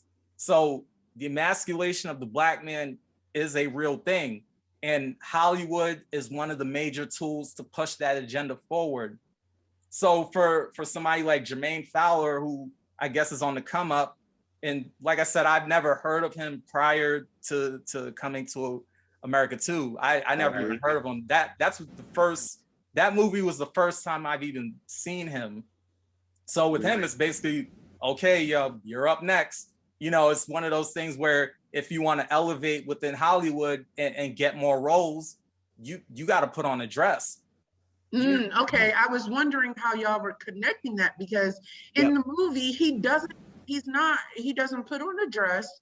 No. In any way, he's not, and so for me, I guess I'm missing the connection of him being in RuPaul's Drag Race to his ability to effectively execute the role as the son of a king. I think he failed to do that not because he was ever in RuPaul's Drag Race, but because the script itself was horrible. And I don't think that not only was the script itself horrible, but I don't think that he has the acting chops to pull off that role just yet, because he doesn't have an extensive career yet. But I don't know that him being in RuPaul Drag Race has anything to do with his ability to not appropriately reflect the role. I think gay, straight, or in between, you know, an actor's ability to act is their ability to act. Right. And I'm sorry, not to cut you off. But no, you're fine. No, what you're saying is true. Like him being in not RuPaul, but RuPaul's Drag Race. RuPaul's Drag Race. That it's not about his acting ability or lack thereof per se. I think what E-Man and myself are trying to say is that was used to basically elevate him in order to get into this movie, Coming to America 2, and be able to work with the likes of Eddie Murphy. Okay. Correct. Right. So it's not about his acting ability or lack thereof. It was just, I guess that we're using that example as basically, it was like a stepping stone. It was and just like all the other prominent Black actors out there, it's like a stepping stone, and it's a form of buck breaking. It's just one of those. Agree. Yeah, I was going to say ritual, but buck breaking. Yeah, we could say ritual, but it's a form of buck breaking, because you want to destroy Black masculinity. One of those ways to do that is through Hollywood. You have to show prominent Black actors, and of course, not all Black actors have done this, because of course somebody could respond and say, well, not all Black male actors wore a dress, and which is true. But when you look at some of the more prominent ones, they have worn a dress at some point. And Hollywood is just one of those tools to basically break Black masculinity. You have to show prominent Black male actors in a dress to, you know. I definitely understand you all's point. I don't know that I agree with it or that it applies here, because my only thing is there are plenty of men who are of the gay community who are perfectly masculine, and you would not have any idea that they were gay unless they gave you that information. And who's to say that it is not their skill set alone that would get them a role if they don't particularly let the casting company know that they are gay? And so for me, it's one of those things where I can to an extent understand why you may feel it was a part of what happened. I don't necessarily agree with premise, because I think for me, what I've come to learn is that a part of what happens way too often, or this is what I come to feel. I'm going to say learn, and I come to feel. I happen to feel, and I don't want to go too far down a rabbit hole, but I think it's just important, is that as a race of human beings, we tend to put way too much validity into labels. Everything is about being labeled. Everyone wants to fit in somewhere. It's a basic human emotion. And because of that, people spend entirely too much time labeling everything. And I've really done my best myself to come away from that. And I mean that on both sides. I think there are instances where labels are overly used. You can't call me this. I'm this and this and this and this and this. And I think there are other sides where labels are underused because you're basically just trying to be a jerk or an asshole to a certain extent because you disagree with someone's beliefs. But I said all that to say, I believe that a person's credence to execute a role should be solely dependent on their credence to execute a role.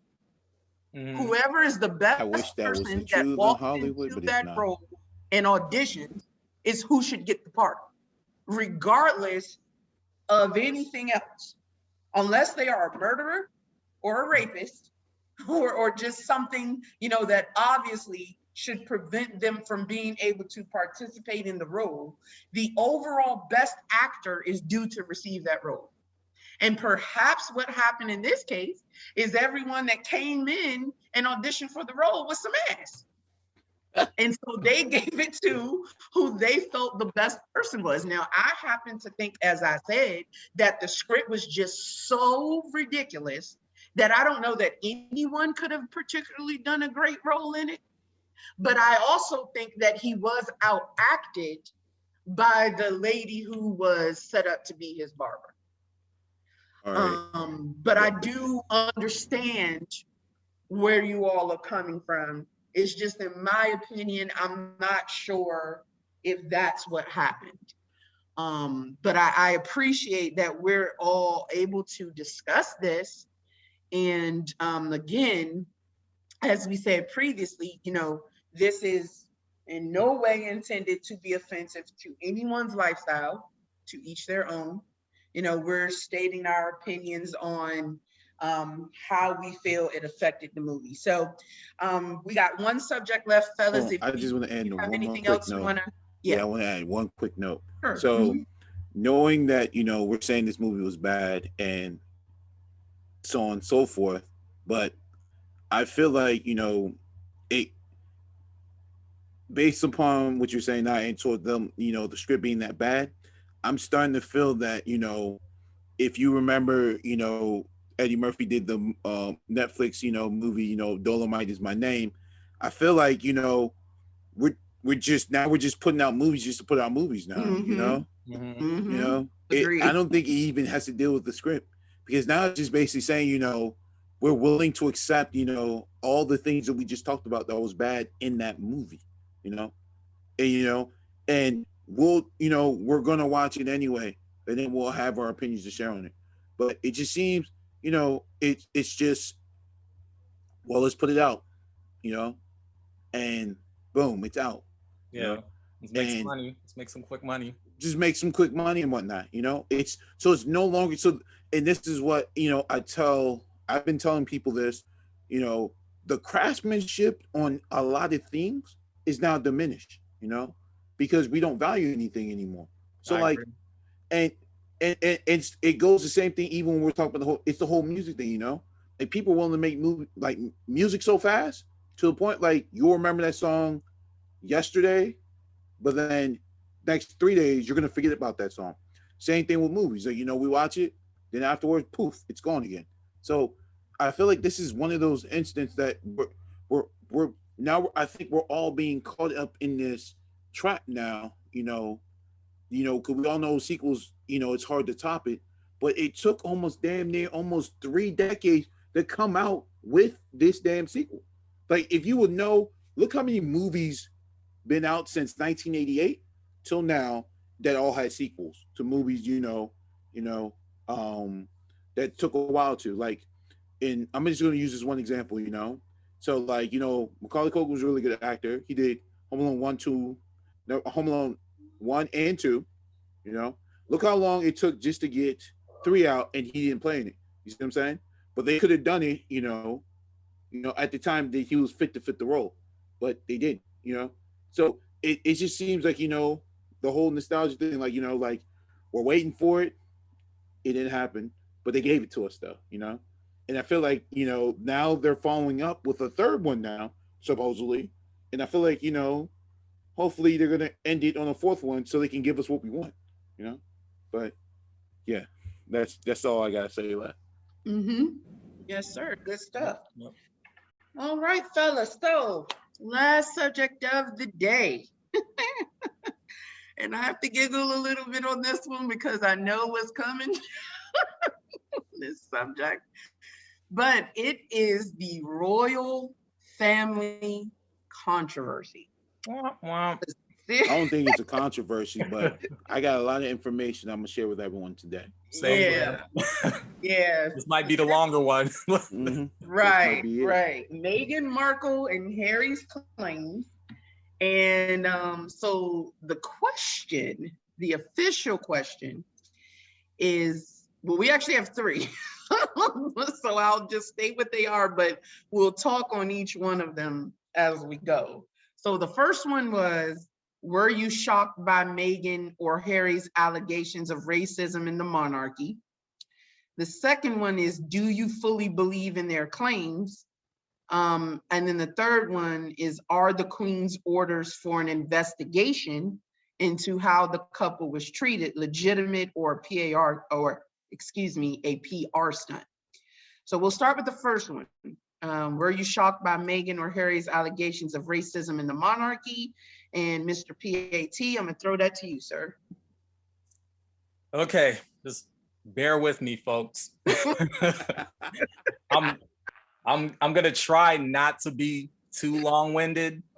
No problem. But this will be quite a response. So to get right to it, was I shocked by Meghan or Harry's allegations of racism in the monarchy?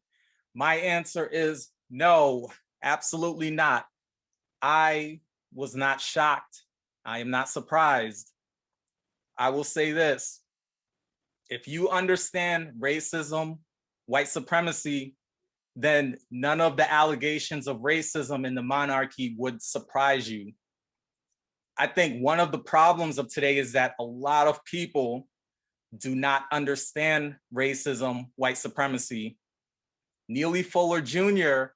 said, if you do not understand white supremacy, racism, what it is and how it works, everything else that you understand will only confuse you. I agree with that quote, and I've adopted this view. And I've adopted this view after reading his book. Now, the title is very long-winded, so bear with me on that too. The title is The United Independent Compensatory Code / System / Concept, a compensatory counter-racist code - a textbook / workbook for thought, speech, and or action for victims of racism, white supremacy. Okay, so I know, yeah, that's a mouthful right there. That's really the title. But Brother Neely Fuller broke down racism, white supremacy in that book. Dr. Frances Cress Welsing, may she rest in peace, she also broke down racism, white supremacy, and she broke it down in her book, The ISIS Papers, and many of her lectures. Neely Fuller stated that the white supremacists control all 9 areas of people activity.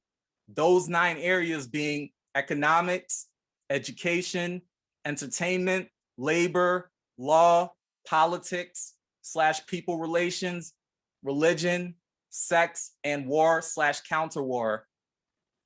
Now, with all that in mind, this actually goes back to something that I feel needs to be addressed. And we touched on it on this episode. But E-Man, I remember in the last episode, you said that you don't like terms like black and white. And I remember you saying, you said indigenous and European a few times. So what I will say to that is I agree. Overall, I agree with you and Naya's take on race and color and the term black. Really and ideally, we really shouldn't even be using that term. But we are. But we have to understand that we live in a world of white supremacy. The world is controlled by the system of white supremacy. So within that control, color is a construct. It's really just a construct. We know that black people aren't actually black. White people aren't actually white. Asians aren't actually yellow. We could keep going down the list. Our skin colors are not those colors. when it's all said and done, there are melanated people and then unmelanated people, or not so melanated people, because to my knowledge, everyone has melanin. Anyway, so back to the term of Black. Black is something that everyone uses, and in this system of racism, the fact of the matter is everyone sees us as Black. It doesn't matter what we want to call ourselves or what label we want to adopt or what our true legal, name. It doesn't, what our status is like. It doesn't, people see us as Black. That's just how people see us as. And I think changing those labels, it won't change the public perception, or it won't get people off the color constructs. This is why I say that going back and forth with labels and denominations and religions or whatever is a waste of time. And it's not going to replace the system of white supremacy with a system of justice. Because I see brothers and sisters out there splitting hairs about who's a Moor, who's a Hebrew Israelite, Indigenous, Aboriginal, African American, Negro, African. At the end of the day, we are seen as Black. All of us, we are seen as Black, and we need to just be about Black empowerment. We can worry about the labels when we destroy the system of white supremacy and replace it with a system of justice. But in this current paradigm, we're seen as Black. And once you are non-white, you being Black or brown or whoever, we're in a system where you have to be dominated, and the dominance must be in the hands of those who are white. That's something I've come to learn fairly recently. I think I've always known this, but I'm getting more information, been doing research, just finding out more as I go down the rabbit hole. So going back to Miss Markle, she obviously had no understanding of white supremacy and how it truly functions. I think it's safe to assume that since she's biracial and light-skinned with like more finer features, I guess more non-African features, she really didn't experience a certain level of racism that her darker skinned counterpart might have experienced. Somebody like Meghan Markle, she's somebody who would pass the paper bag test. And for those who don't know about the paper bag test, you look it up on Google. But Miss Markle would pass the test. She'd pass with flying colors. So, I agree. It's just one of those things where she just didn't understand. I don't think she does, because I watched the interview. I didn't want to, but since we were going to discuss the topic, I figured, let me just, check it out. Because honestly, I really don't give a damn about her and little family. I agree. Like, I just don't give a shit, period. But since it has to do with racism, white supremacy, it's something that we got to just look into a little bit. So just to kind of wrap it up, one of the things that kind of irked me too is that she acknowledged that, first she acknowledged that she was not just marrying Harry, she was marrying the family. So with that, she also admitted to not knowing too much about the royal family. She didn't do any research. And what I would ask is why would she not do any research on who this family is? Why did she think it was okay to operate in ignorance? I think it would have behooved her to look up who these people are. I mean, you do a quick Google search and you can see that the royal family, and you can see that they had an involvement with the African slave trade. The British were major players in the slave trade. The Brits, that's what I'm gonna call them, the Brits. Yeah, call them Brits. Yeah, they colonized the Caribbean, among other places all over the world. Guyana being one of them.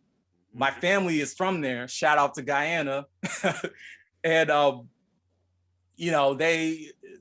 they are part of the system of white supremacy. Also, Prince Harry, at the age of 20, was wearing a Nazi costume at a party. So there's a photo that was going around online with him in this Nazi costume. And you can see one guy in it with a KKK costume and another guy in blackface. So all this, it just comes back to my question of why would Meghan not look into the history of the royal family? Because she was selected. That's what I yeah, we could say that. But I mean, I think one of the problems is like, man. Because I don't even want to cut you off, Pete, because this is the one I've been dying to get my hands on today. Yeah, I'm gonna wrap it up. I promise. I know this is a little long with it, but I'm gonna wrap it up. No, you good. So one of the problems is her, and now I'm gonna kind of pivot a little bit, but I think one of the problems is her and many other women out there have bought into this idea of a fairy tale and meeting their Prince Charming. Now, when it comes to Black women specifically, the ones who bought into the fairy tale idea via Disney movies or whatever else. Disney movies. Disney movies, of course. I think it's emblematic of white saviorism and some type of Stockholm syndrome. Meghan Markle, from a place of ignorance, bought into that whole idea. You know, I believe she did, and she was coming from a place of ignorance, and and she's now seemingly shocked about all the racism, and she's understandably distraught over what she experienced. So just wrapping it up, no, I was not shocked. And I believe that her and everyone else out there really shouldn't be shocked. But if you don't understand the levels of racism, white supremacy, yeah, some people will be shocked. Me personally, I'm just not shocked. So that's that. So just all right, E-Man, to you, sir. Thank you so much, Night Angel. But just even, you know, just to go back what PAT was saying, but I want you to really think about, you know, The Princess and the Frog. Because I remember when that Disney movie came out, you know, and, you know,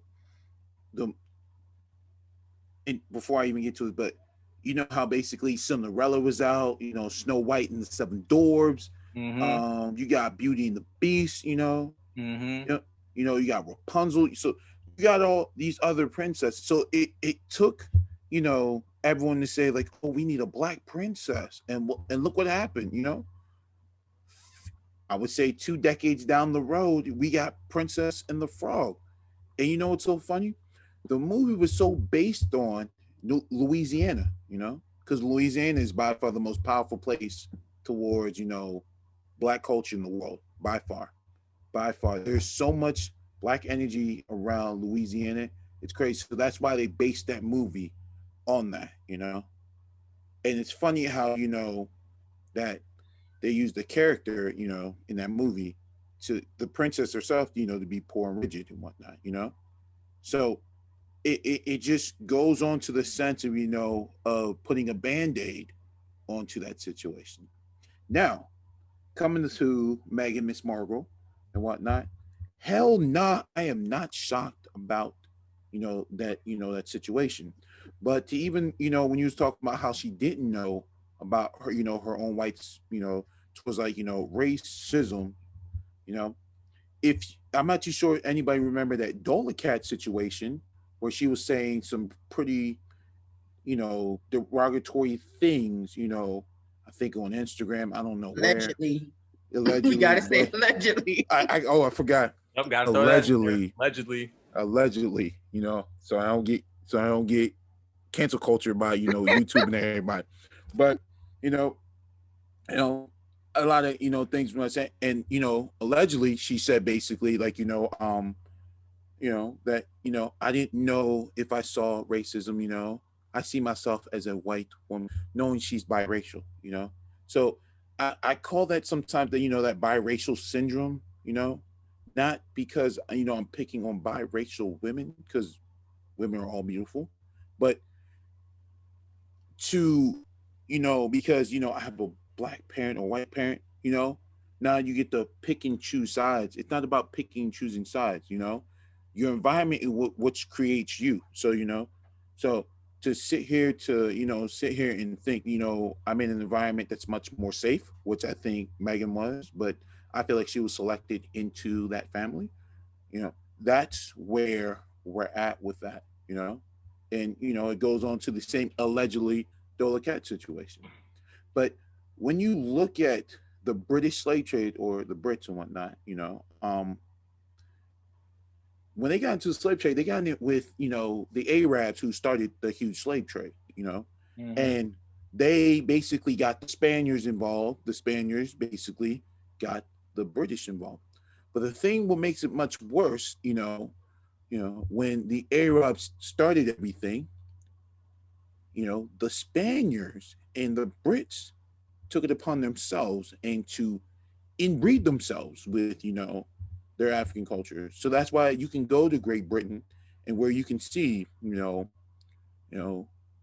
very dark skinned, women who have a British or Brit accent per se, That's where you see a lot of, biracials, living in Great Britain because, they basically went, to Africa and they basically stole, and I don't want to say allegedly for that one because that is on records with a lot of history behind it. All right.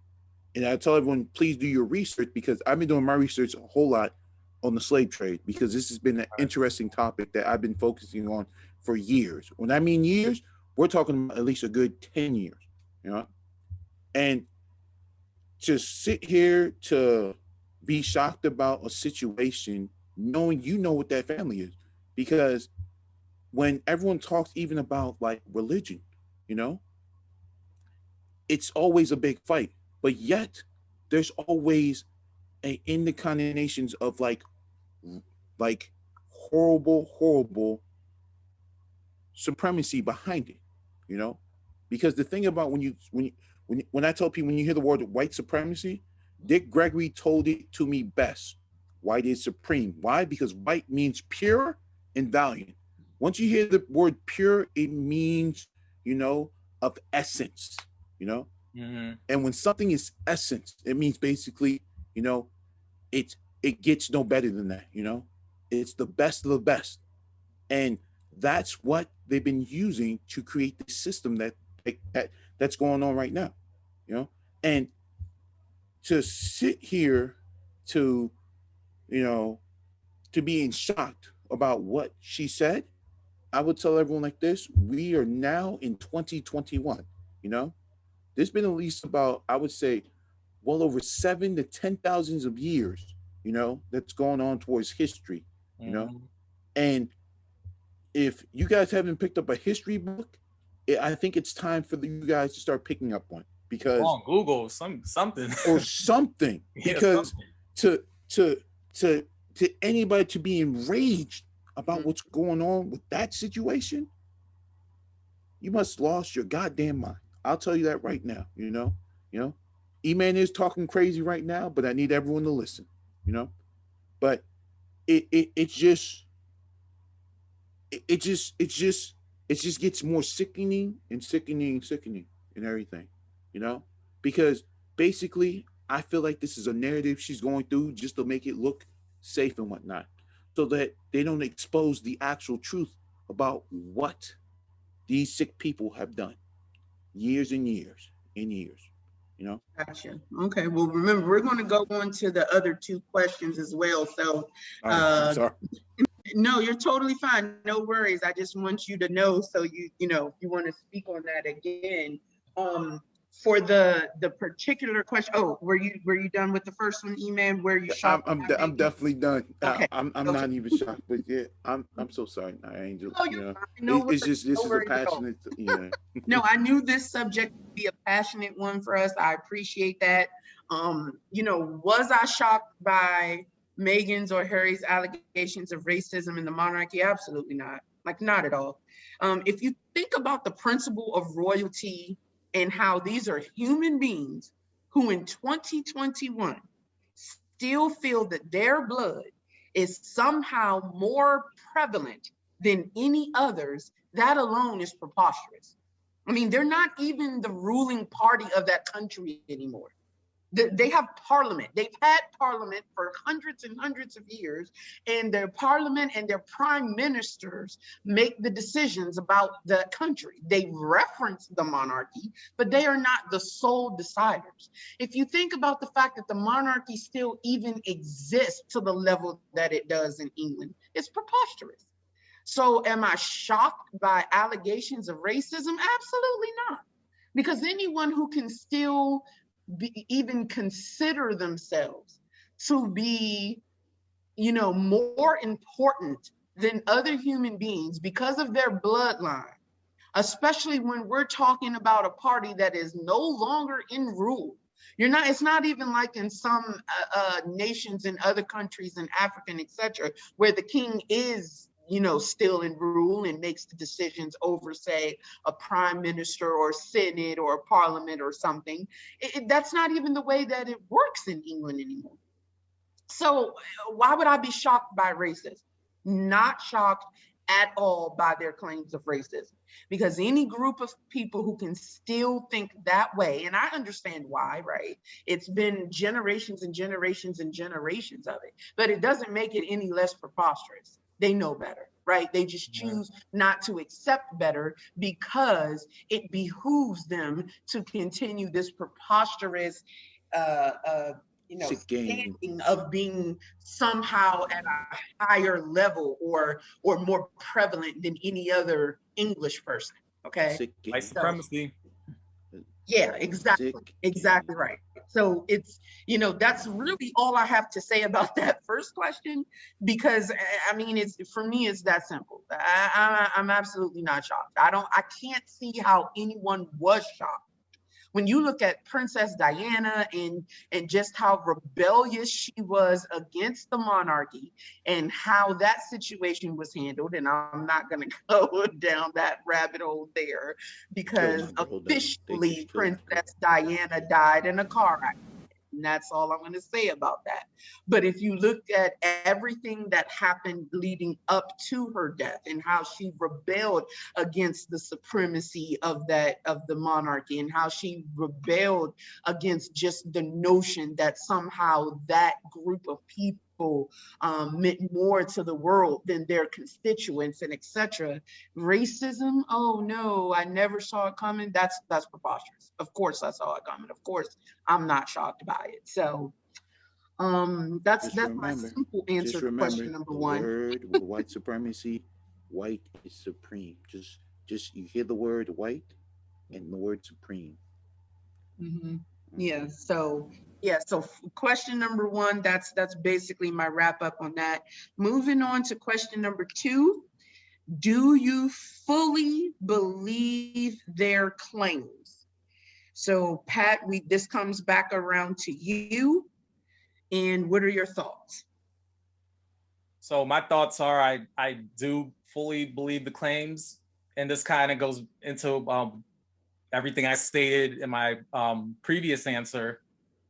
So as I mentioned before about the history, when we look at the history, that right there would reveal the truth behind the claims. So yes, I definitely believe the claims that are out there. Even when we look at what we've seen and heard in regards to Meghan Markle and what basically what happened out there in the UK and the press and how they was just trashing her. I mean, there were times, they said all kinds of crazy shit about her, but she was compared to a monkey at one point. Same thing that happened here in America with Michelle Obama. Because remember, with Michelle Obama, she was called a ape with heels. Mm-hmm. So this is something that they do with Black women, with our melanated women. That's what they do. They're going to compare them to a monkey. So that's what they did with Meghan. Also, I remember it in the interview, she spoke about her baby, and there was talk of the baby's skin color and it possibly being dark. That was something that was mentioned. I mean, I don't think it was so much about Archie's skin color, the baby Archie. I honestly don't even think it was so much about the skin color. I think it was just more so, how dare this baby even have some black in him? Mm-hmm. Like, how dare he have a little bit of black of him in him, even if it's like, 0.1%. The problem is he has black inside of him. He's mixed with black. Because when you when you look at the baby, he's not dark skinned. He's white, looks like a little white boy, but that, of course, that came up, his skin color. Why? Mm-hmm. Because Meghan is biracial. So that came up. Also, I remember them speaking about the media and how they praised Kate Middleton for rubbing her pregnant belly and eating an avocado, while they demonized Meghan for doing the same exact things. Mm-hmm. So that right there is just like, that right there already tells you. So for the white woman, her rubbing her pregnant belly and eating an avocado, those are good things. Those were good. But Meghan Markle rubbing her pregnant belly and eating an avocado, those were bad things. It's the same thing I keep saying. So this goes back to the system of white supremacy and what it does. It takes something done by a white person and makes it into a good thing, while making it bad if a black person does the same exact thing. When it comes to race, there's a dichotomy at work. There's a duality. There's a yin and a yang. Whatever is white is good, and as E-Man has stated, white is seen as pure, and whatever is black is bad. So whatever is white is good, and whatever is black is evil. This is basically how twisted and diabolical the system of white supremacy is. I mean, we've seen so many times of a white person who commits a crime and they're innocent until proven guilty. They're even given a sob story narrative, while a black person who committed the same crime is guilty until proven innocent, and they're written off as a thug. So the claims that were made, I believe it, just based on all of that, all of it. I fully believe the claims out there. I believe it. All right, thank you, sir. And E-Man, what say you for question number 2, which is, do you fully believe their claims? I mean, I've already said what I had to say, and like I've already stated and learned from the great Gregory. No matter what, the way how you taught me what white supremacy was basically white is supreme. Because you hear the word white and you hear the word supreme, and as you hear those words and whatnot, you don't want to change anything from it. So this is the reason why when we try to talk about all these claims and all these things, and whatnot, you we it's never going to change. It's never going to change. So do I feel like all these claims, are true? Like, yes, of course. It's not. I don't think anything what has happened is going to change anything. Just like PET said, Kate Middleton was rubbing her belly and was eating avocado. So based upon the system we're in, Kate Middleton considers, or many people consider her as white. So she's seen as pure. This seems like that is good, what she's doing, Just to interject real quick, I don't mean to cut you off, but just to interject real quick, with Kate Middleton, I believe her rubbing her belly and the eating of the avocado, those are two separate things. Two separate things. Right, it was two separate incidents, but each of those times she was praised for it. She was praised for rubbing her belly, her pregnant belly, and she was praised for eating a piece of avocado or something along those lines. But yeah, I believe it was two separate incidents. But Thank you go ahead. Yeah, thank you, PAT, for the clarification. Yeah. Because I don't try to keep up with all these silly things, that goes on every single day. But if those are just two different incidents and they're seen as pure, so anything that Meghan is like anything she's done, or anything she does, it seems basically because they're labeling her as since she's biracial.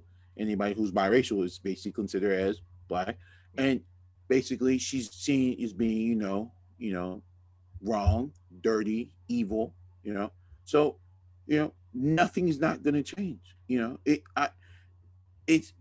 We can go back and forth about the whole situation, but nothing's not going to change.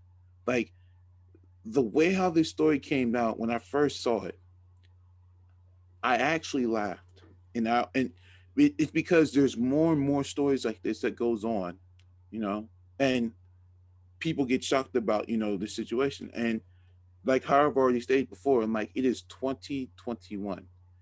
If we're not realizing, that we're all living in a melting pot, that we're all different people, then like, is it going to take like 7 years down the line to figure this out? Like, I feel like everyone is, they're in their own mind and they can't escape, cannot even escape, I wouldn't say the mental aspect, but the psychological aspect. I think that's what's driving everyone, the whole insanity that's coming in, you know, Up in the Matrix. And that's why we're having not these issues, not these problems, Yeah. We're just having all of these constructs, because we're not starting issues, we're not starting problems, we're starting issues, problems, and situations all at the same time, Right. and this is and these are why these stories come out when they come out, True. So we as a people just need to start working on being more righteous, and we just gotta all leave the system.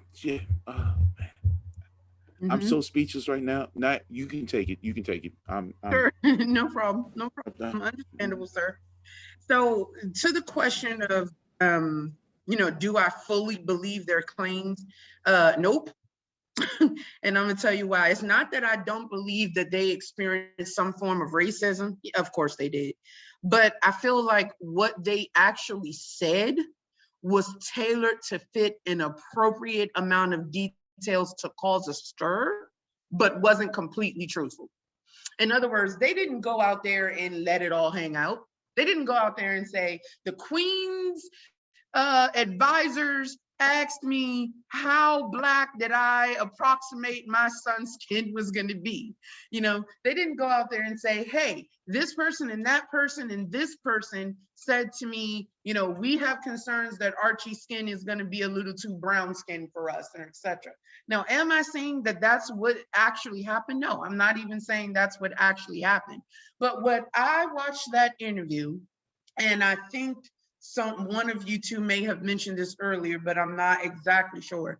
When I watched that interview, what I saw were two people who were only partially separated from this environment that they found to be just ridiculous and could no longer be a part of, and to a certain extent was trying to protect.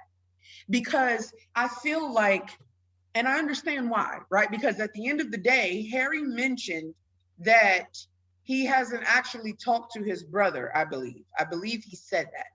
And from what I understand of that family, Harry and the brother are close, William. So I get the fact that to a certain extent, Harry wants to protect his brother, if no one else, and what his brother could face. But so in other words, what I'm trying to say is, did I listen to that interview and say, oh my goodness, this is 100% just the rawest truth that they could have spilled? No, they said a high level of shit that people should have already figured was going to happen amongst that royal family. I just feel like it was watered down. And Excellent I'm term. saying Excellent that term. it should have gone up there and totally bashed them. I'm not saying that. But at the same time, it's a little, I'm going to say, distrusting, for lack of a better term, when you're saying, listen to me, I went through this, I experienced this, it damaged me, that is the reason why we had to leave. And then someone says, well, what damaged you? And you say, well, they were mean to me. Motherfucker, how? Right, that's vague. That's too vague. Like, people can be you in a million different ways. What are you not saying?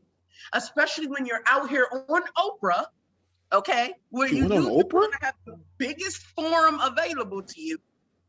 And why are you up here being so timid? At the same time, you're making claims that you were so distraught that you thought about harming yourself. And let me throw a little disclaimer out here. Mental health is a serious thing, Black, white, Spanish, or otherwise. We are in absolutely no way talking against someone's mental health and how it should be handled. But for this particular situation, my thoughts are, you use the biggest forum available to you to go on national TV and say, these people treated me badly to the point I didn't know if I wanted to be here anymore. But then you have not actually provided any appropriate details as to why you felt that way. It just felt a little, to me, to be rehearse. In fact, I'm going to take that back. Say rehearse. Say rehearse. Say rehearse. Say rehearse. Say. It felt a lot rehearsed. Not a little, but a lot. And so, to question 2, do I fully believe their claims? Hell no.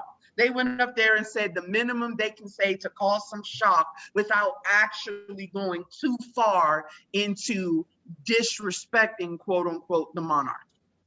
So just to put, because I didn't watch the interview, so I did see some things with Oprah. So Oprah conducted the interview.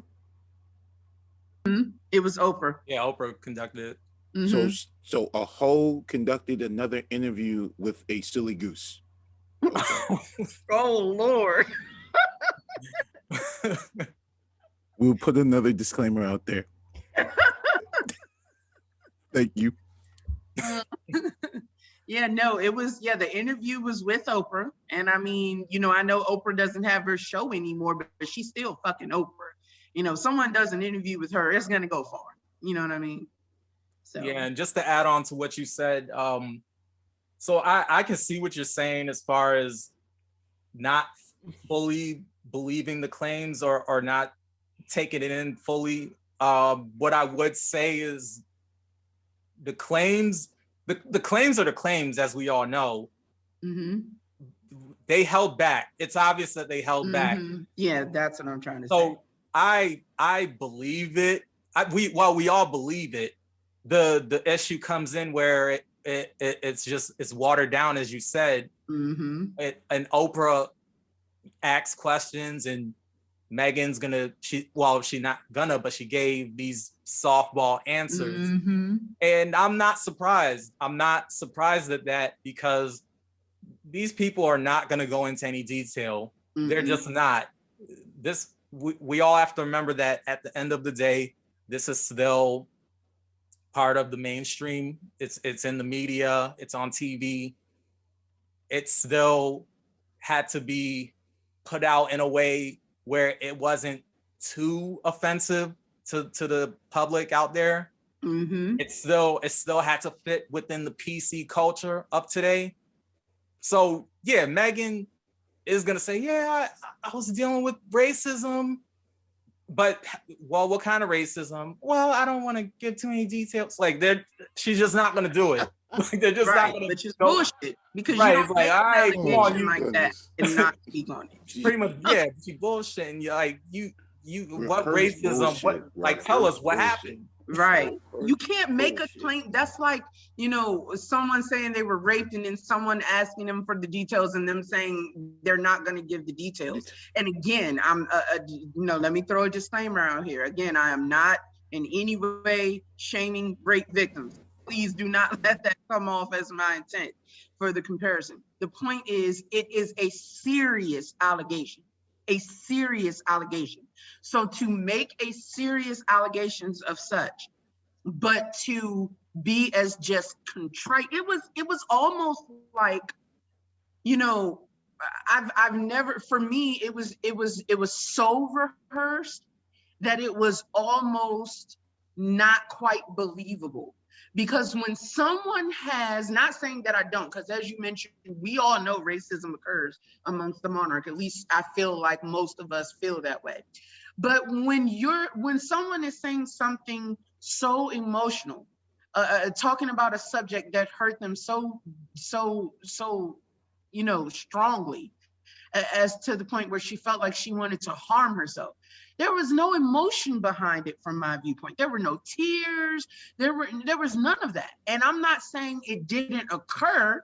I'm saying for someone to get to that point, especially because I think she mentioned she went through a lot of this while pregnant.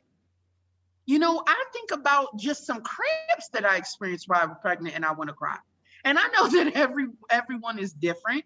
It just, the interview did not seem like she was genuinely giving all the appropriate information that was needed to really and fully and truly understand her claims. That's what I'm trying. This is the reason why I don't watch many silly interviews.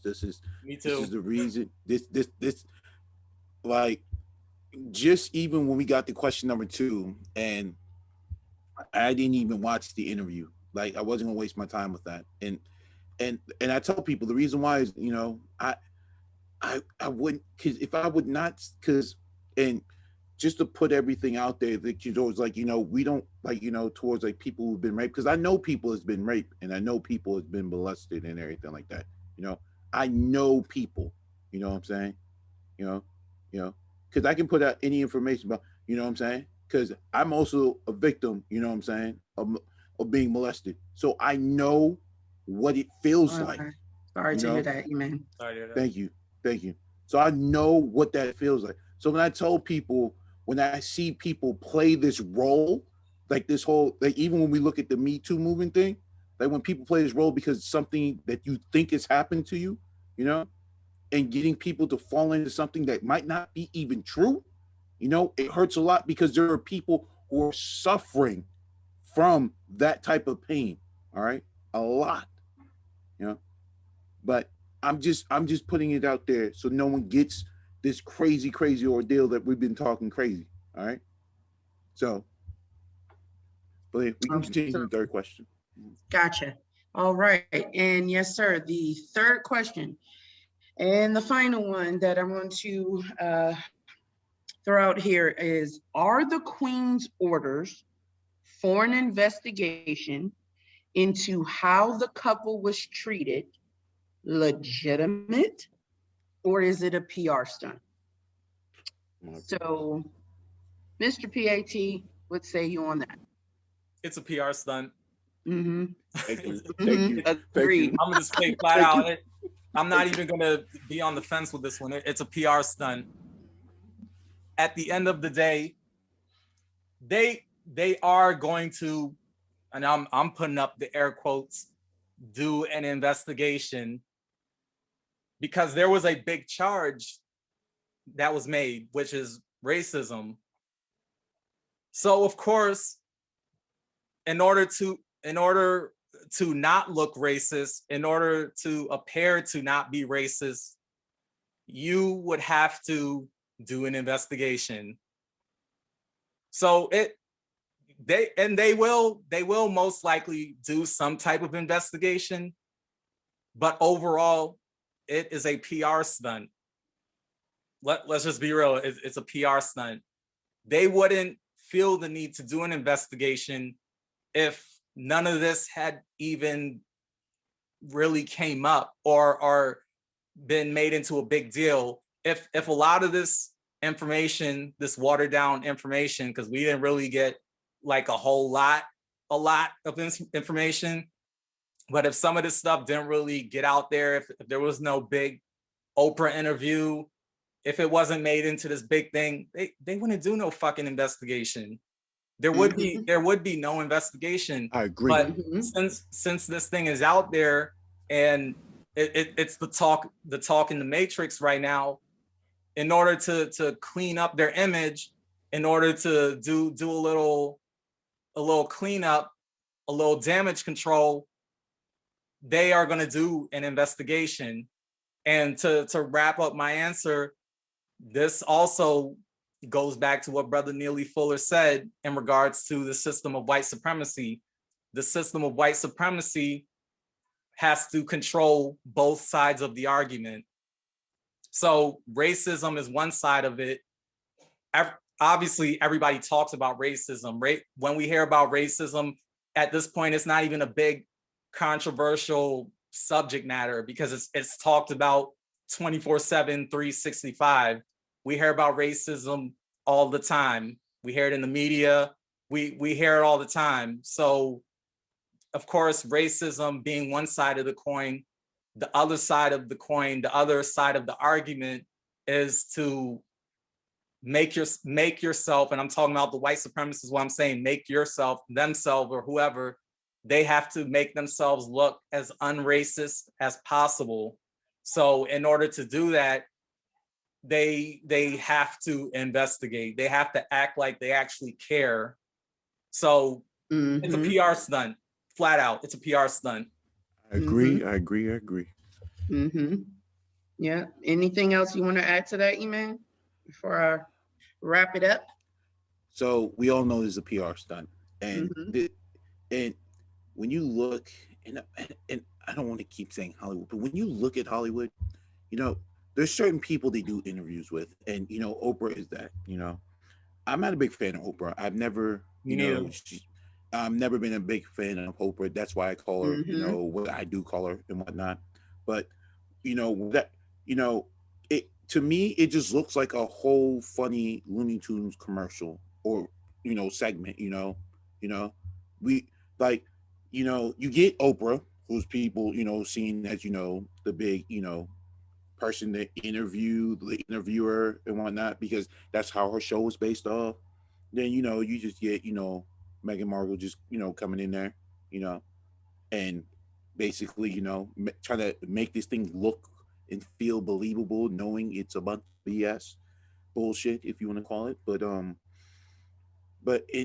this is where we're at. Like it seems like we everyone wants these sob stories. We want to buy in the like fake sob stories, and this is it. So like I said, I'm not gonna take on what I just said. It's basically a hoe having an interview with a mongoose. So I'm not gonna change that. You know, it's this is some silly stuff, and to if even an investigation happened, and I'm probably gonna try to find if it even goes to court or whatever it think it's going to go at, which I think it's going nowhere. You know, I'm gonna really look into this because I want to know if the thing is real, which I already know it's not. But they need to stop playing with people's emotions, and they think it's the game. It just needs to stop. You know, it just needs to stop. Like we talk, and I just want to end on this point, but we talk about how we want a better society for children. We talk about how we want a better society for us. My question is, do we really want it? You know, that's been the burning question I have. You know, we have all these, not say crazy arguments, but silly disagreements on silly things that people won't even have a conversation with someone with, and it's just fucking silly, you know. And this is what I feel like why we're at with it, and this is why this situation happened, you know. And their PR stunt, it's not going far, but enjoy your whatever fame you had that lasted so long. So I'm just ending it there. So now, Angel, it's all on you. Sure. Yeah. So just want to start by saying again, great discussion here, fellas. I think we've done a great job of, you know, elaborating on our points. And again, just want to throw that out there because it was on my mind. You know, definitely the reference that I made to earlier regarding, you know, how serious these allegations are and comparing it to rape. Again, definitely not intending to imply anything negative towards victims of rape or racism. Both are serious allegations, and I want to make that clear. Unfortunately, I myself have been a victim of both. But you know, to wrap this up, to are the Queen's orders for an investigation into how the couple was treated legitimate or a PR stunt? As both of you have eloquently put it, it's totally a PR stunt. I don't think if this interview had have not happened with Oprah. So if they Harry and Meghan hadn't done this interview with Oprah, would the Queen or the monarchy have done an investigation into why they decided to leave? Absolutely not. I don't think they really gave a shit. The way that it looked to them was that Harry was turning his back on his family, right? And I think that because of the allegations that were made, they had to do some kind of damage control. It's that simple. It's a complete ploy of damage control. They have to be seen as concerned because of today's time. If this was 1960, we wouldn't hear anything about an investigation, to be honest, in my opinion. I don't think that they would care. But because of how the world has progressed and because of the importance of keeping a certain light, I don't believe that there is legitimate concern about what Meghan experienced and what Meghan or Harry experienced. And, you know, just to wrap up the entire, I'm going to say debacle, for lack of a better term. Overall, I agree with you, gentlemen, that I really don't care what's going on with the royal family, because the entire existence of the royal family is preposterous to me. Where it's 2021, okay? Your land hasn't been ruled by a monarchy in hundreds of years, or however long you've had parliament and the prime minister. Okay, I don't even know. I'm not going to pretend that I do. I don't know. But what I do know is that to continue to perpetuate royal blood is superior to this or to that or to these people, or it's so outrageous that I put nothing past that group. Anyone who can still think that way in today's time, I put nothing past them. Do I wish that Meghan had been a little forthcoming, not because I want the juicy gossip details, but because I think it would have helped bring clarity where it is necessary, because I think it would have prevented that family, the royal family, from being able to so easily cover up their abhorrent behavior. I would have appreciated her being a little more forthcoming. However, at the end of the day, I didn't expect it. What we got is what I expected. The minimal, information to provide an answer to why they disassociated themselves from the family, but nothing that was critical enough to really put them under the fire they deserve to be under.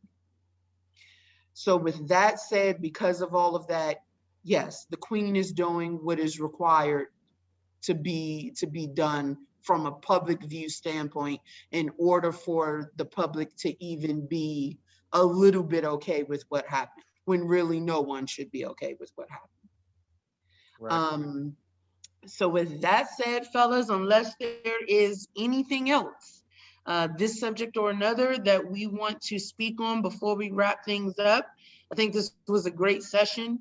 Definitely covered some tough conversations, and I think we made some excellent points. I agree. Yeah, we did. I agree. Oh, I ain't got nothing else to say. I'm just saying we out now. So yes. To all our listeners, just make sure, make sure that you guys follow PAT, follow all his music. All right. Other than that, we out. Yes, yes. Out ya. PAT, go ahead and give them that information, sir. Okay, so you can go on thepatchannel.com. All my social media handles are on there. Just go on thepatchannel.com. If you want to listen to my music, you want to read articles, I have a ton of stuff. You want to get some creative services in terms of graphic design, web design, I got it. I got you. Go to thepatchannel.com and you will be exposed to all that I have to offer creatively.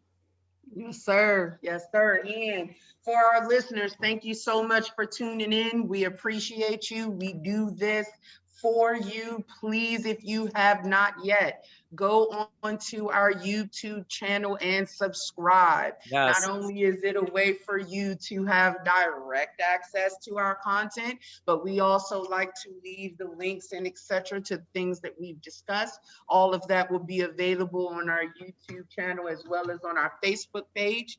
Gentlemen, thank you for a great session, and to all our listeners, thank you. peace. Peace.